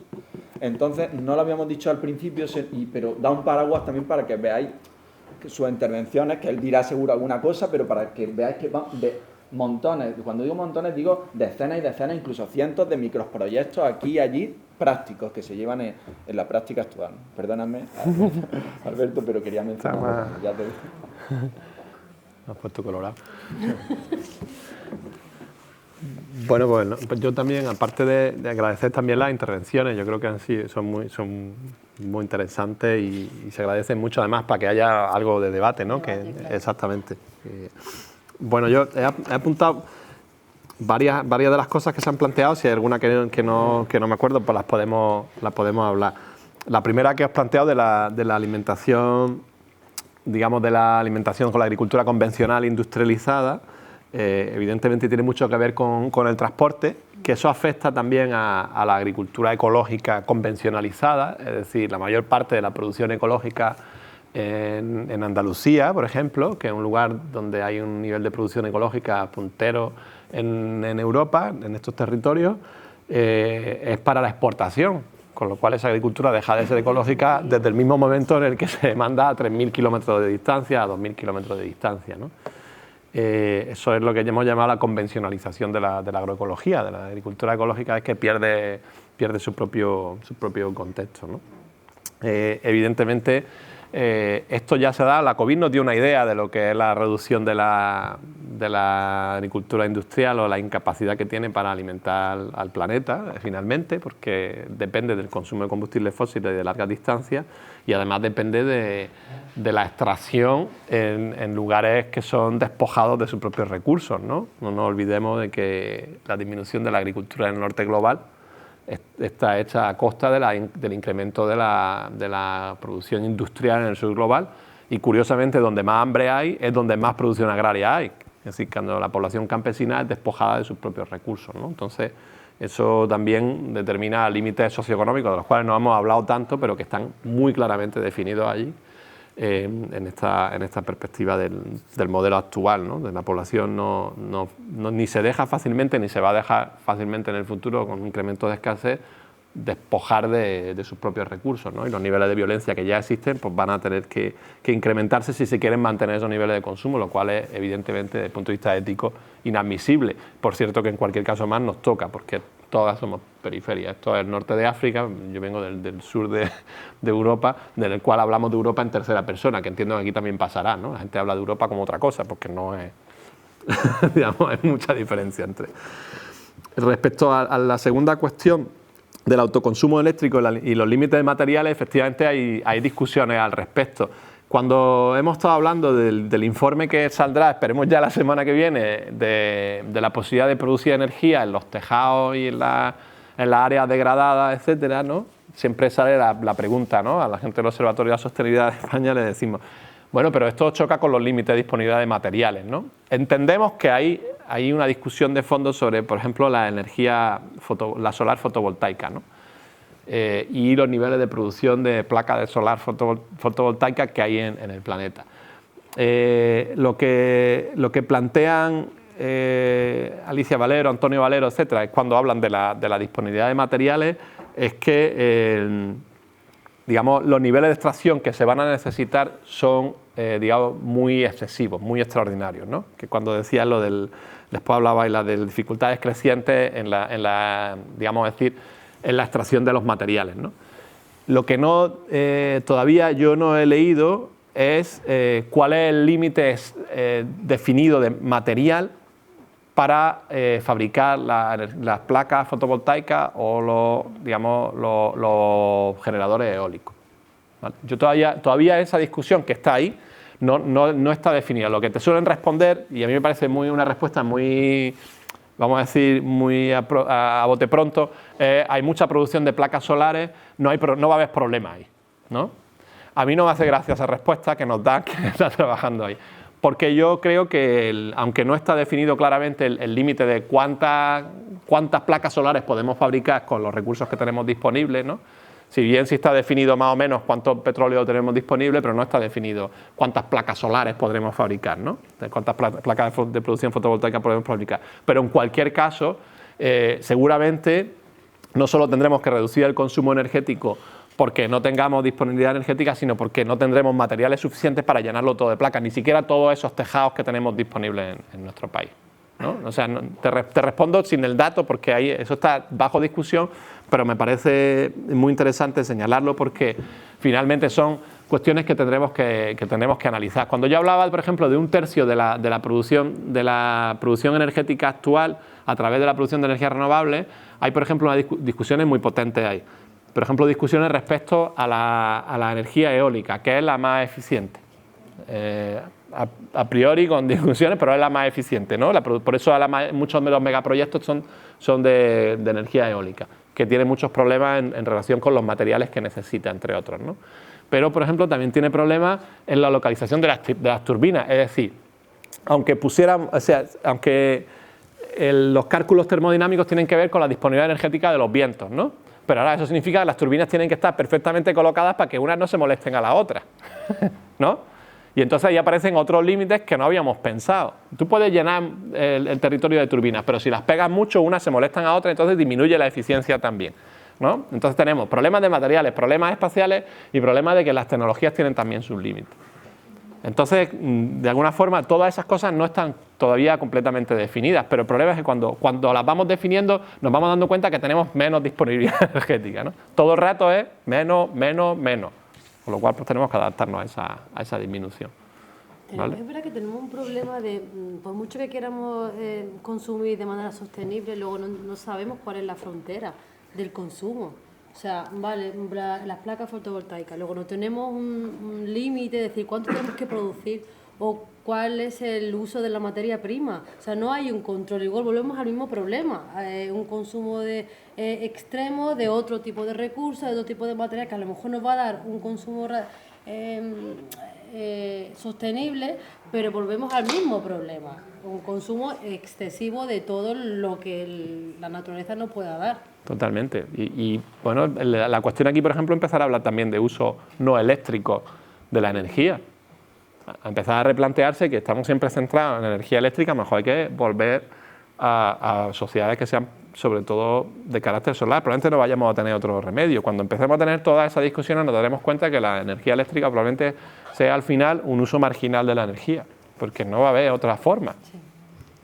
Y hay una cuestión relacionada con lo minero y con el incremento de las dificultades de la extracción minera, que tiene que ver con la resistencia de los territorios a que dejen de despojarlos y a destruirlos, con los impactos que eso produce y también con el consumo energético. El 8%, ¿no? Alicia y Antonio Valero señalan que el 8% de la energía global se utiliza para la minería. Y una parte sustancial además es combustible fósil, porque la minería utiliza maquinaria que necesita, igual que la industria, sobre todo combustible fósil para funcionar, ¿no? Es decir, y cada vez, efectivamente, como señalabais, pues más difícil, ¿no? Necesitamos mover más material para menos recurso mineral, necesitamos lo encontramos más profundo, es decir, lo que estaba fácil de encontrar, más o menos la mayor parte ya está encontrado, ya está explotado. Y no está a cielo abierto. Y a cielo abierto. La degradación es súper. Más agresivo, más contaminante, Y además para una cuestión que es evidente, si sabemos que de todas formas no se va a poder mantener el nivel de consumo al que aspiran algunas sociedades y sobre todo algunas élites, pues ¿qué sentido tiene destrozar los territorios de los cuales además dependemos y vamos a depender para una ilusión que sabemos que no es cierta, ¿no? Entonces empezamos a replantearnos esas cosas, ¿no? Respecto a las políticas públicas de reducción del consumo, no sé si era un poco la pregunta, o sea, políticas públicas de reducción del consumo está habiendo. De hecho, curiosamente, este año ha sido con la invasión de Ucrania y la guerra que se ha dado ahí, ¿no? A partir de la invasión de ese territorio, ha habido políticas públicas de reducción del consumo muy claras, con su resistencia, etcétera, pero definidas como elemento estratégico a nivel estatal. Y es la primera vez. Y decíamos, jolín, pues está bien, no eran suficientes, han sido porcentajes muy pequeños, pero se ha demostrado que es posible hacerlo, ¿no? Y que además es posible hacerlo sin que eso suponga una transformación enorme, ni siquiera de algunas partes de nuestra vida, ¿no? Luego habrá otras que sí las supondrán, ¿no? Pero se pueden hacer políticas públicas de disminución del consumo y la demostración es que ya se han hecho sobre la base de una emergencia, supuestamente, que es la escasez de energía que vamos a vivir, o que supuestamente vamos a vivir a lo largo de este invierno, con la disminución de la llegada del gas de Rusia, el incremento de los precios, de los costes, etcétera. Y como previsión de eso se hace la disminución del consumo. Y se articulan políticas públicas de un mes para otro, además a nivel continental, ni siquiera a nivel de los estados, que, digamos, han facilitado que la población disminuyera el consumo. O sea, que ahí están y se han hecho, y además había un consenso social para que se hicieran. Una cierta oposición, pero se acabó pronto porque había consenso social. La mayor parte estábamos de acuerdo, y entonces eso, bueno, pues da una idea de que las cosas en realidad se pueden hacer. Cuando dices que eso no se puede hacer, ¿cómo que no? Si lo acabáis de hacer, ¿no? Entonces sí hay políticas públicas respecto a eso. Y hay algunas que han funcionado bien. O sea, que por ahí hay caminos y que demuestran que eso funciona. Yo había señalado aquí un punto de la previsión del agotamiento, pero no he puesto de qué. de petróleo, ¿no? Tú señalabas exactamente la previsión del agotamiento de petróleo.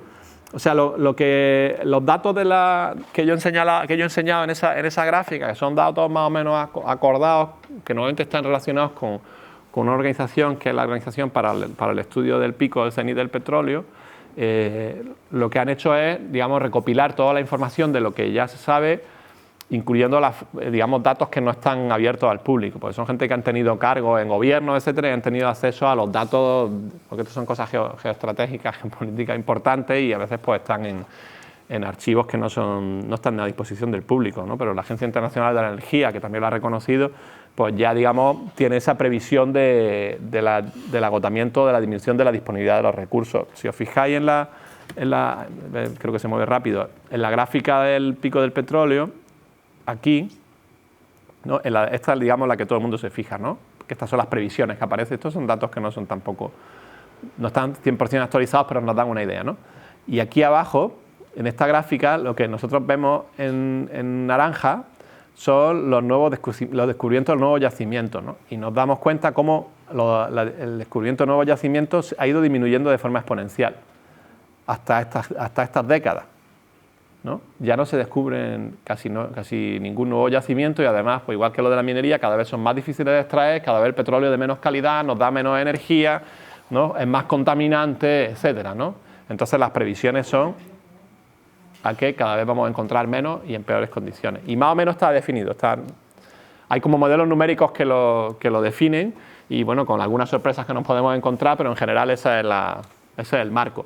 La única diferencia es que nos podría dar unos años más o menos para adaptarnos, o que vamos a emitir más o menos gases de efecto invernadero, que eso es peor todavía, ¿no? O sea que...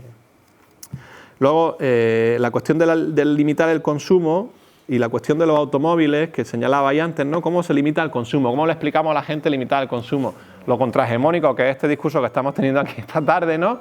Respecto a lo que está pasando ahí fuera, ahí al lado, ¿no? O sea, es como si estuviéramos en un diálogo de sordos, ¿no? Como que la población no se da cuenta de lo que está pasando. Yo creo que sí, o sea, hay muchas cosas que la mayor parte sabemos, Otra cosa las respuestas que damos, y hay respuestas individuales, que hay gente que la da más coherente, gente que tiene más contradicciones, gente que tiene menos. Contradicciones tenemos todo el mundo, porque entre otras cosas, desde que abrimos el grifo, pues sabemos que hay contradicciones en nuestras vidas.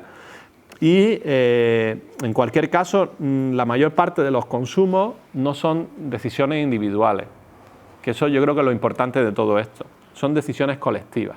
Hay partes que son decisiones individuales, pero la mayor parte son decisiones colectivas. Hay cosas que dependen de nuestra decisión individual y hay otras cosas que son estructurales, que no dependen de nuestra decisión individual. Y las cosas estructurales son las mayoritarias, las que generan más consumo energético o más consumo de materiales. Lo individual es muy importante.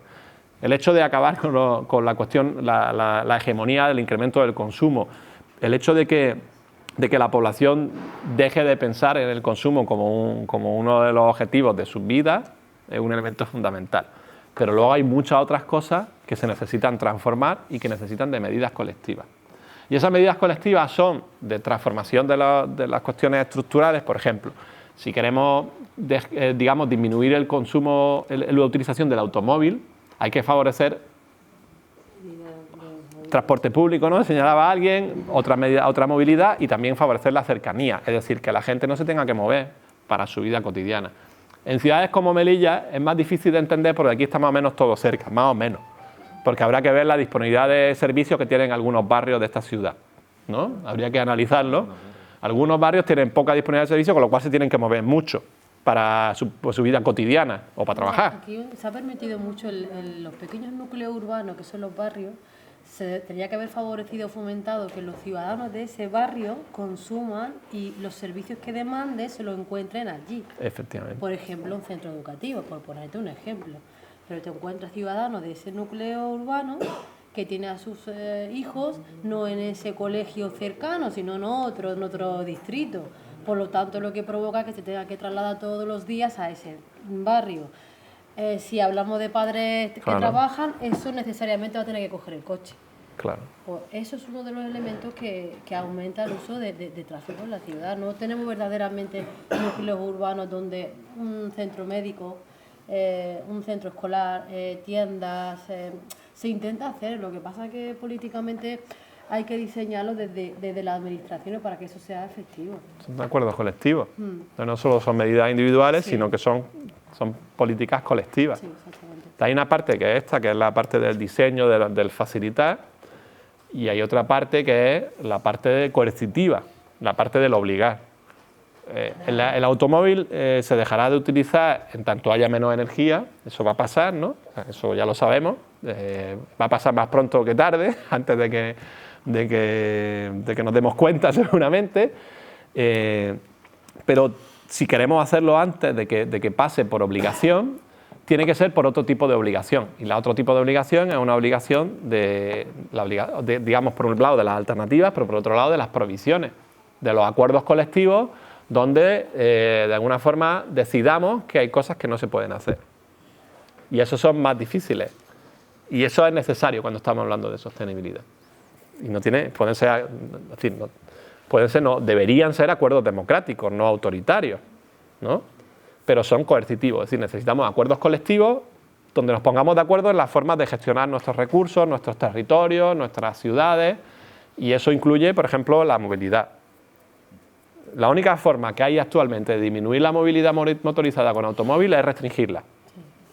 No es la única, la única que funciona para porcentajes suficientes. Cuando tú la restringes es cuando la población empieza a pensarse a hacerlo de otra forma. Son complicadas esas cosas, ¿eh? Porque además hay que ver las correcciones socioculturales, socioeconómicas, quién se ve afectado, cómo, porque esas medidas, la justicia social... ¿Os parece un momento que, hablando de esto que está hablando Alberto, tomemos un acuerdo prohibitivo y coercitivo conjunto, que son las 9:20? Que yo no- Entonces, Menos cuarto ya. va a haber un turno de palabras más aquí Manolo, responde y como acuerdo, como máximo, nos vamos a las 9 menos 5 para que a las Vale. 9 esté el edificio libre. ¿Es coercitivo como un acuerdo? ¿Sí? O un ejemplo Es un claro buen de que se consenso, puede- de un que buen se puede consenso. hacer, ¿no? De que se puede hacer. Sí. Hay Sí, consenso. antes además de que la gente se tenga que ir con... Por supuesto, también permitimos que si alguien se tiene que ir antes no tenga que aguantar hasta las 9 menos 5. Evidentemente. Manolo. Ayer ya había... Sí, Manolo era y había más. Otra vez volviendo a lo local, en este caso dices tú que desde la ciudad, la ciudadanía, en fin, aquí hubo de consenso, se hizo un plan de movilidad, lo que pasa es que la administración se lo ha liquidado. Hoy ha hecho unas declaraciones el consejero de deporte, estamos ahora en un evento en Melilla, que es la Melilla por cápita, con dinero además de Europa, con la bandera de Europa además como seña, ha salido promocionando el motocross y ha traído al campeón de España de motocross para dar unas clases a los niños de aquí para que hagan motocross en el futuro, para promocionar el motocross aquí. De las 14 o 15 razones que hay para decirle que eso está mal, me gustaría alguna que calara, porque la verdad, nosotros vamos a tener que salir mañana diciendo, pero cuando lo decimos, lo único que nos encontramos es a la gente que hace motocross diciéndonos de todo y a la gente, a la administración poniéndose de perfil. Entonces, alguna razón que vamos a darle para que entiendan que eso es un disparate. Total. Es que... Una nota de prensa, Alberto. Una nota de prensa. Pero eso, Silencio absoluto. pero es sobre todo energético. Pero es sobre todo energético. No tiene ningún sentido enseñarle a los niños y a las niñas de esta ciudad a utilizar motos que son con combustibles fósiles, sabiendo que cuando sean mayores no va a haber combustibles fósiles para esas motos. Yo creo que es como... Es de cajón, aparte de que lo que significa en su educación vial y en lo que respecta a la movilidad, ¿no? Le está enseñando una moto como deporte, con lo cual lo que le estás diciendo es que después en su vida diaria el motor sea un elemento fundamental, que la utilice todos los días, que para eso de hecho están esos deportes, ¿no? Y que además eso de que el motocross sea deporte, pues no sé quién lo ha dicho, lo llaman deporte a algo que no necesita de un esfuerzo físico tan anciano, ¿no? Que está basado en el esclavo energético. Hay un mapa hay un mapa de zona de Melilla, de tal punto a tal punto, andando los minutos, en minutos. Claro, claro. Aquí el desplazamiento de un barrio al centro son de 10 a 15 minutos andando. O sea, bien que el 80% de los desplazamientos se pueden hacer andando. Que tú vayas a hacer de un barrio a otro y de otro a otro y te desplaces por un motivo obvio, te lo puede coger el vehículo, pero de un barrio al centro o del centro al real se puede hacer todo andando. Porque la escala de Melilla es la escala de la sostenibilidad. Por encima de esto ya empezamos a tener problemas serios. Pero eso tiene que ir acompasado también de otras políticas integrales, ¿no? Totalmente. De ritmos de vida más tranquilos, ¿no? Dice Ted Trainer que te gustará la vía a la simplicidad, porque en los modos de vida al final lo cogemos tiene que ir como un plan integral para que facilite eso. porque Transversal, Totalmente, sobre todo. totalmente. Transversal, Solo quiero un importante. proyecto de ciudad. de ciudad Sí. entera, claro, integral. Y de territorio, Lo que ¿no? no puede ser es que, por mucha voluntad que tú tengas, es decir, yo voy a ir andando, porque además el clima de la ciudad lo permite, como ya has contado, es que tú te vas a desplazar de determinada zona de la ciudad a otra, vas a poder ir en 20 minutos, pero vas entre suciedad, esqueleto de perro, rodeado de coches, Al sol. sin sombra de agua. Sin sombra, eso Sí, es clave. claro. Tenemos Eso, todo. eso lo hablamos aprovechando que hay aquí algunas alumnas que han venido de clase, a las que le agradezco la asistencia, lo hablamos en clase porque queremos ir a la universidad andando, pero es que es imposible, es como alto riesgo, se convierte en alto riesgo. Una vez llevé a mi hija pequeña andando cuando tenía 1 año, iba con el carro, iba todo el rato diciendo, soy un horrible padre, porque iba el humo de los coches, claro, Muy loco. es que no, a veces es un mecanismo de defensa coger el coche. Entonces es como... Y la duración La de los cuestión recorridos estructural. del autobús, de la COA, aquí le llamamos COA, ¿o no? La duración de a veces del día al centro real dura casi como el trayecto de avión de Melilla a Málaga. O sea, eso es inconcebible. Muy loco. O sea, o el tráfico, o está muy mal diseñado lo que son las rutas de los autobuses, no lo sé. Pero el caso es que tardas 45 minutos en llegar a Real en autobús. Joder. Pero también es porque Melilla es tan sumamente pequeña y aparte de que es sumamente pequeña, hay demasiados coches coche para lo que es la población en sí. Claro. Porque es que en cada unidad familiar te encuentras como mínimo 2, como mínimo. Ya aparte de que tenga el padre, la madre, el hijo porque va a estudiar, la hija porque está trabajando y necesita desplazarse, entonces cada uno tiene su vehículo propio. Entonces, claro, una ciudad tan pequeña con tantos vehículos, es que es brutal, es brutal. Porque dicen que son 12 kilómetros de Melilla, pero en realidad 12 kilómetros es el perímetro entero, pero el núcleo urbano... Mucho menos. Ya ves. ¿Hay alguna intervención más? ¿Está Javi por ahí? ¿Alguna más para ordenarla un poco y decir que son las últimas para ir? Yo tengo que terminar de responder a la cuestión del decrecimiento, etcétera, vale, que vale. quede claro. Digo que no pasa nada, digo que me dejaron. Cuando vino el COVID, que estuvimos medio año sin coches, ¿no? Pero porque dijeron que no se podía salir. El día que dijeron que se podía abrir los coches, peor que al principio. Un desastre. Por eso hay que la ansiedad de comida a la población. Y todos los coches estaban ahí. Todos. Los que estaban aparcados y los que estaban en los garajes, todos. Ya está. Además, mucho peor que antes. y además, O sea, es que no hay posibilidad, es que no es verdad que la gente va a dejar los coches. No. Y eso que está subiendo la gasolina y ahora ya estaba en un pico, ahora antes estaba más barata, ahora con coches gigantes, ¿no? Una vez la primera vez, una persona con coches para llevar a un niño que pesará 15 kilos, un coche de 3.500 kilos. Es muy loco. Pero no uno, varios. Y encima la policía ayudando a que esos coches vayan, ¿no? En vez de prohibirlo. Hombre, pues no. Porque así no se puede controlar. Tenemos por aquí Omar y ya respondes tú a la movilidad. además, Genial. es una cosa para mí que me supuso un impacto fuerte, y es que cuando hubo la restricción por el COVID, dio la casualidad que se tiró semanas y semanas con lluvia. Yo creo que el no haber, es verdad, el no haber tanta contaminación, creo que se generó un poquito el cielo, la atmósfera, y de ahí se produjo, vamos, se produjeron nubes que estuvo lloviendo bastante tiempo, y nosotros dijimos, hay que ver lo que, o sea, es que fue algo... Sí, yo lo creo, vamos, lo creo, pero perfectamente. Omar, te pido concesión. Sí, voy a ser muy conciso. Le quiero incluso responder al compañero que hablaba del decrecimiento. A Ulises. Creo que debemos de deconstruir el concepto de crecimiento, porque creo que el crecimiento es lo que nos ha separado a unas de otras, ¿no? O a otras de otras, ¿no? A las personas. Creo que muchas enfermedades mentales están derivadas de un individualismo atroz, y creo que es que la receta es, bueno, y hablamos, ¿no? En estos ambientes de agroecología se dice agroecología o barbarie, se dice sostenibilidad o barbarie, porque es que así, es que las personas estamos convencidas de que eso va a ser así, y de que además la solución va a ser colectiva o no será.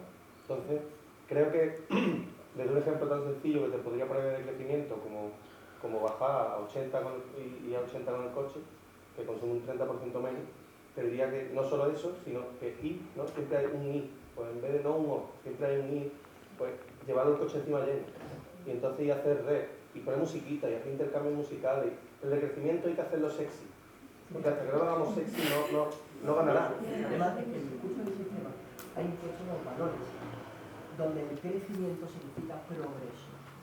El consumo inmediato e infinito significa progreso. Por tanto, disputar el sentido común significa dar la batalla al sistema, relocalizarlo todo, pero claro, plantea una serie de condicionantes. ¿Podemos tener un móvil y renovarlo cada año, cada 2 años? ¿Podemos tener una renovación? ¿Podemos tener...? Y esto choca frontalmente con las aspiraciones sociales a las que invita el sistema. El sistema tiene mucho marketing y mucho acceso a marketing que nosotros no tenemos. Pero nosotros tenemos la creatividad. Sí, pero la masa crítica, y he vivido en varios sitios, vamos, puedo comparar, ¿no? Es decir, puedo comparar con lo que tenemos como Europa, Múnich concretamente, y las aspiraciones sociales son las mismas. Lo que pasa es que se diferencia con que hay más masa crítica en el entorno, con esta concienciación, pero sobre todo también una parte que aspira al tecnofilismo. Es decir, la tecnología va a funcionar todo. ese discurso necesito, Omar, necesito la prohibición que hemos adecuado entre todos, ejercerla. Entonces, para darle la palabra, ¿prefieres que hable ella antes de ti? Y ya Sí, pues para darle la palabra a Josefa, que quería comentar, y que Alberto un poco, y si quieres cierra Latifa la mesa. ¿Vale? Sí, para añadir a esta discusión sobre el decrecimiento y bueno, asociado también a la pregunta que hacían de si es una contradicción proponer placas solares cuando hay un límite de materiales, yo creo que se tiene que hablar de decrecimiento, pero aunado también a redistribución, de crecimiento donde hay un alto consumo, ciudades como Múnich, ciudades de Alemania, ¿no? Y de crecimiento y redistribución en los lugares donde no hay acceso. ¿Cómo le vamos a hablar de decrecimiento a poblaciones que no tienen ni acceso a la electricidad? Y yo creo que hay que situarlo en su justa dimensión, ¿no? O sea, un decrecimiento para qué sectores consumen más energía. Y entonces preguntarnos si hay una crisis energética, ¿por qué? Para abastecer qué, ¿no? Porque hay distintas escalas de cómo replantearnos la solución a este problema. Hay una escala, digamos, local, individual, escalas colectivas, regionales, escalas globales. Y en las escalas globales, preguntarnos cuáles son esos sectores que más consumen y a dónde va esa energía, ¿no? Y energía para qué. Y entonces ver si realmente hay una crisis energética, de qué tipo, ¿no? O sea, porque una de las fuentes primarias energéticas de la humanidad es la alimentación.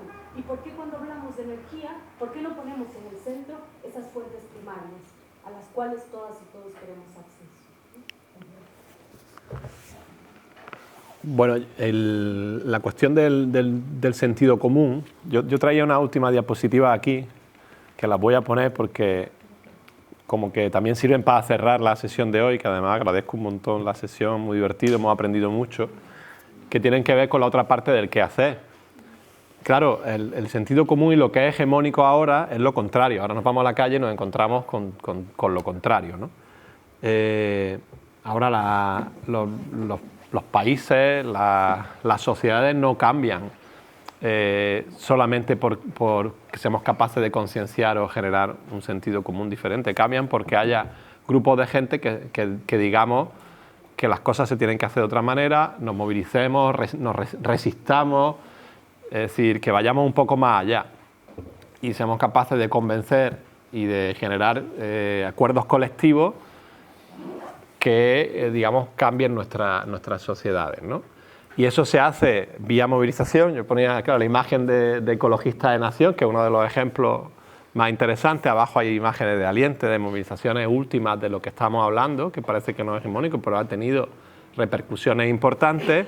Y luego lo último que ha hablado Fernando, que es la última evolución del movimiento que está en relación con lo que estamos hablando aquí, que es el movimiento de desobediencia civil de la rebelión científica o de la rebelión extinción o extinción rebelión, ¿no?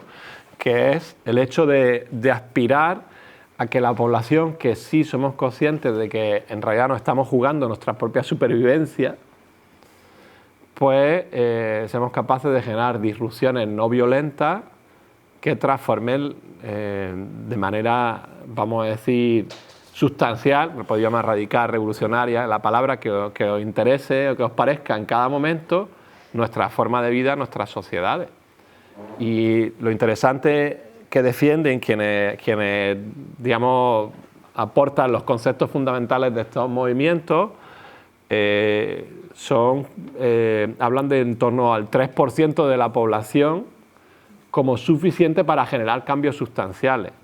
O sea, la población que consiguió que hubiera un proceso constituyente en Chile o en Ecuador o en Bolivia, o que hubiera procesos de transformación importantes en otros lugares, incluso el propio 15 de mayo, el movimiento del 15 de mayo en nuestro país, no éramos más del 3% de la población, aunque había un consenso social que llegaba al 60, al 70% o probablemente a más, ¿no?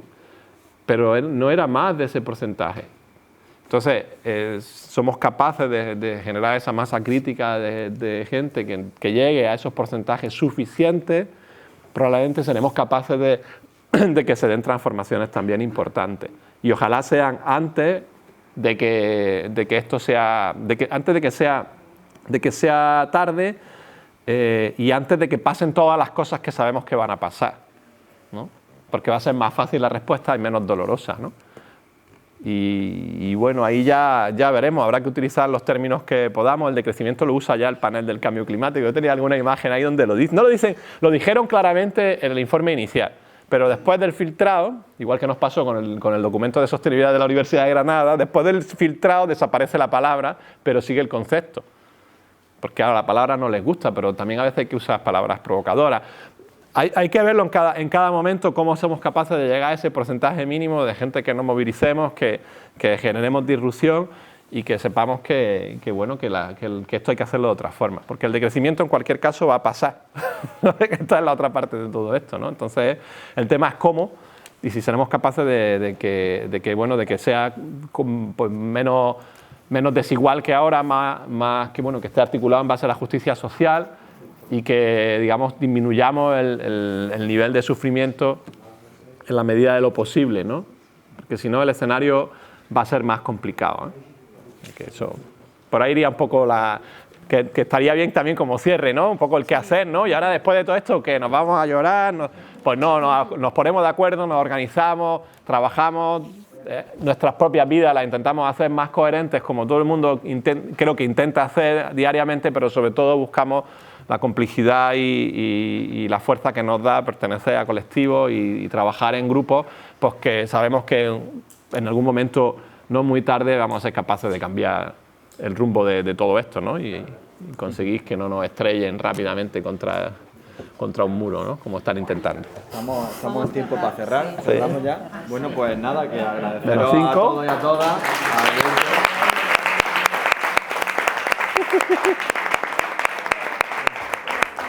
La provocación de...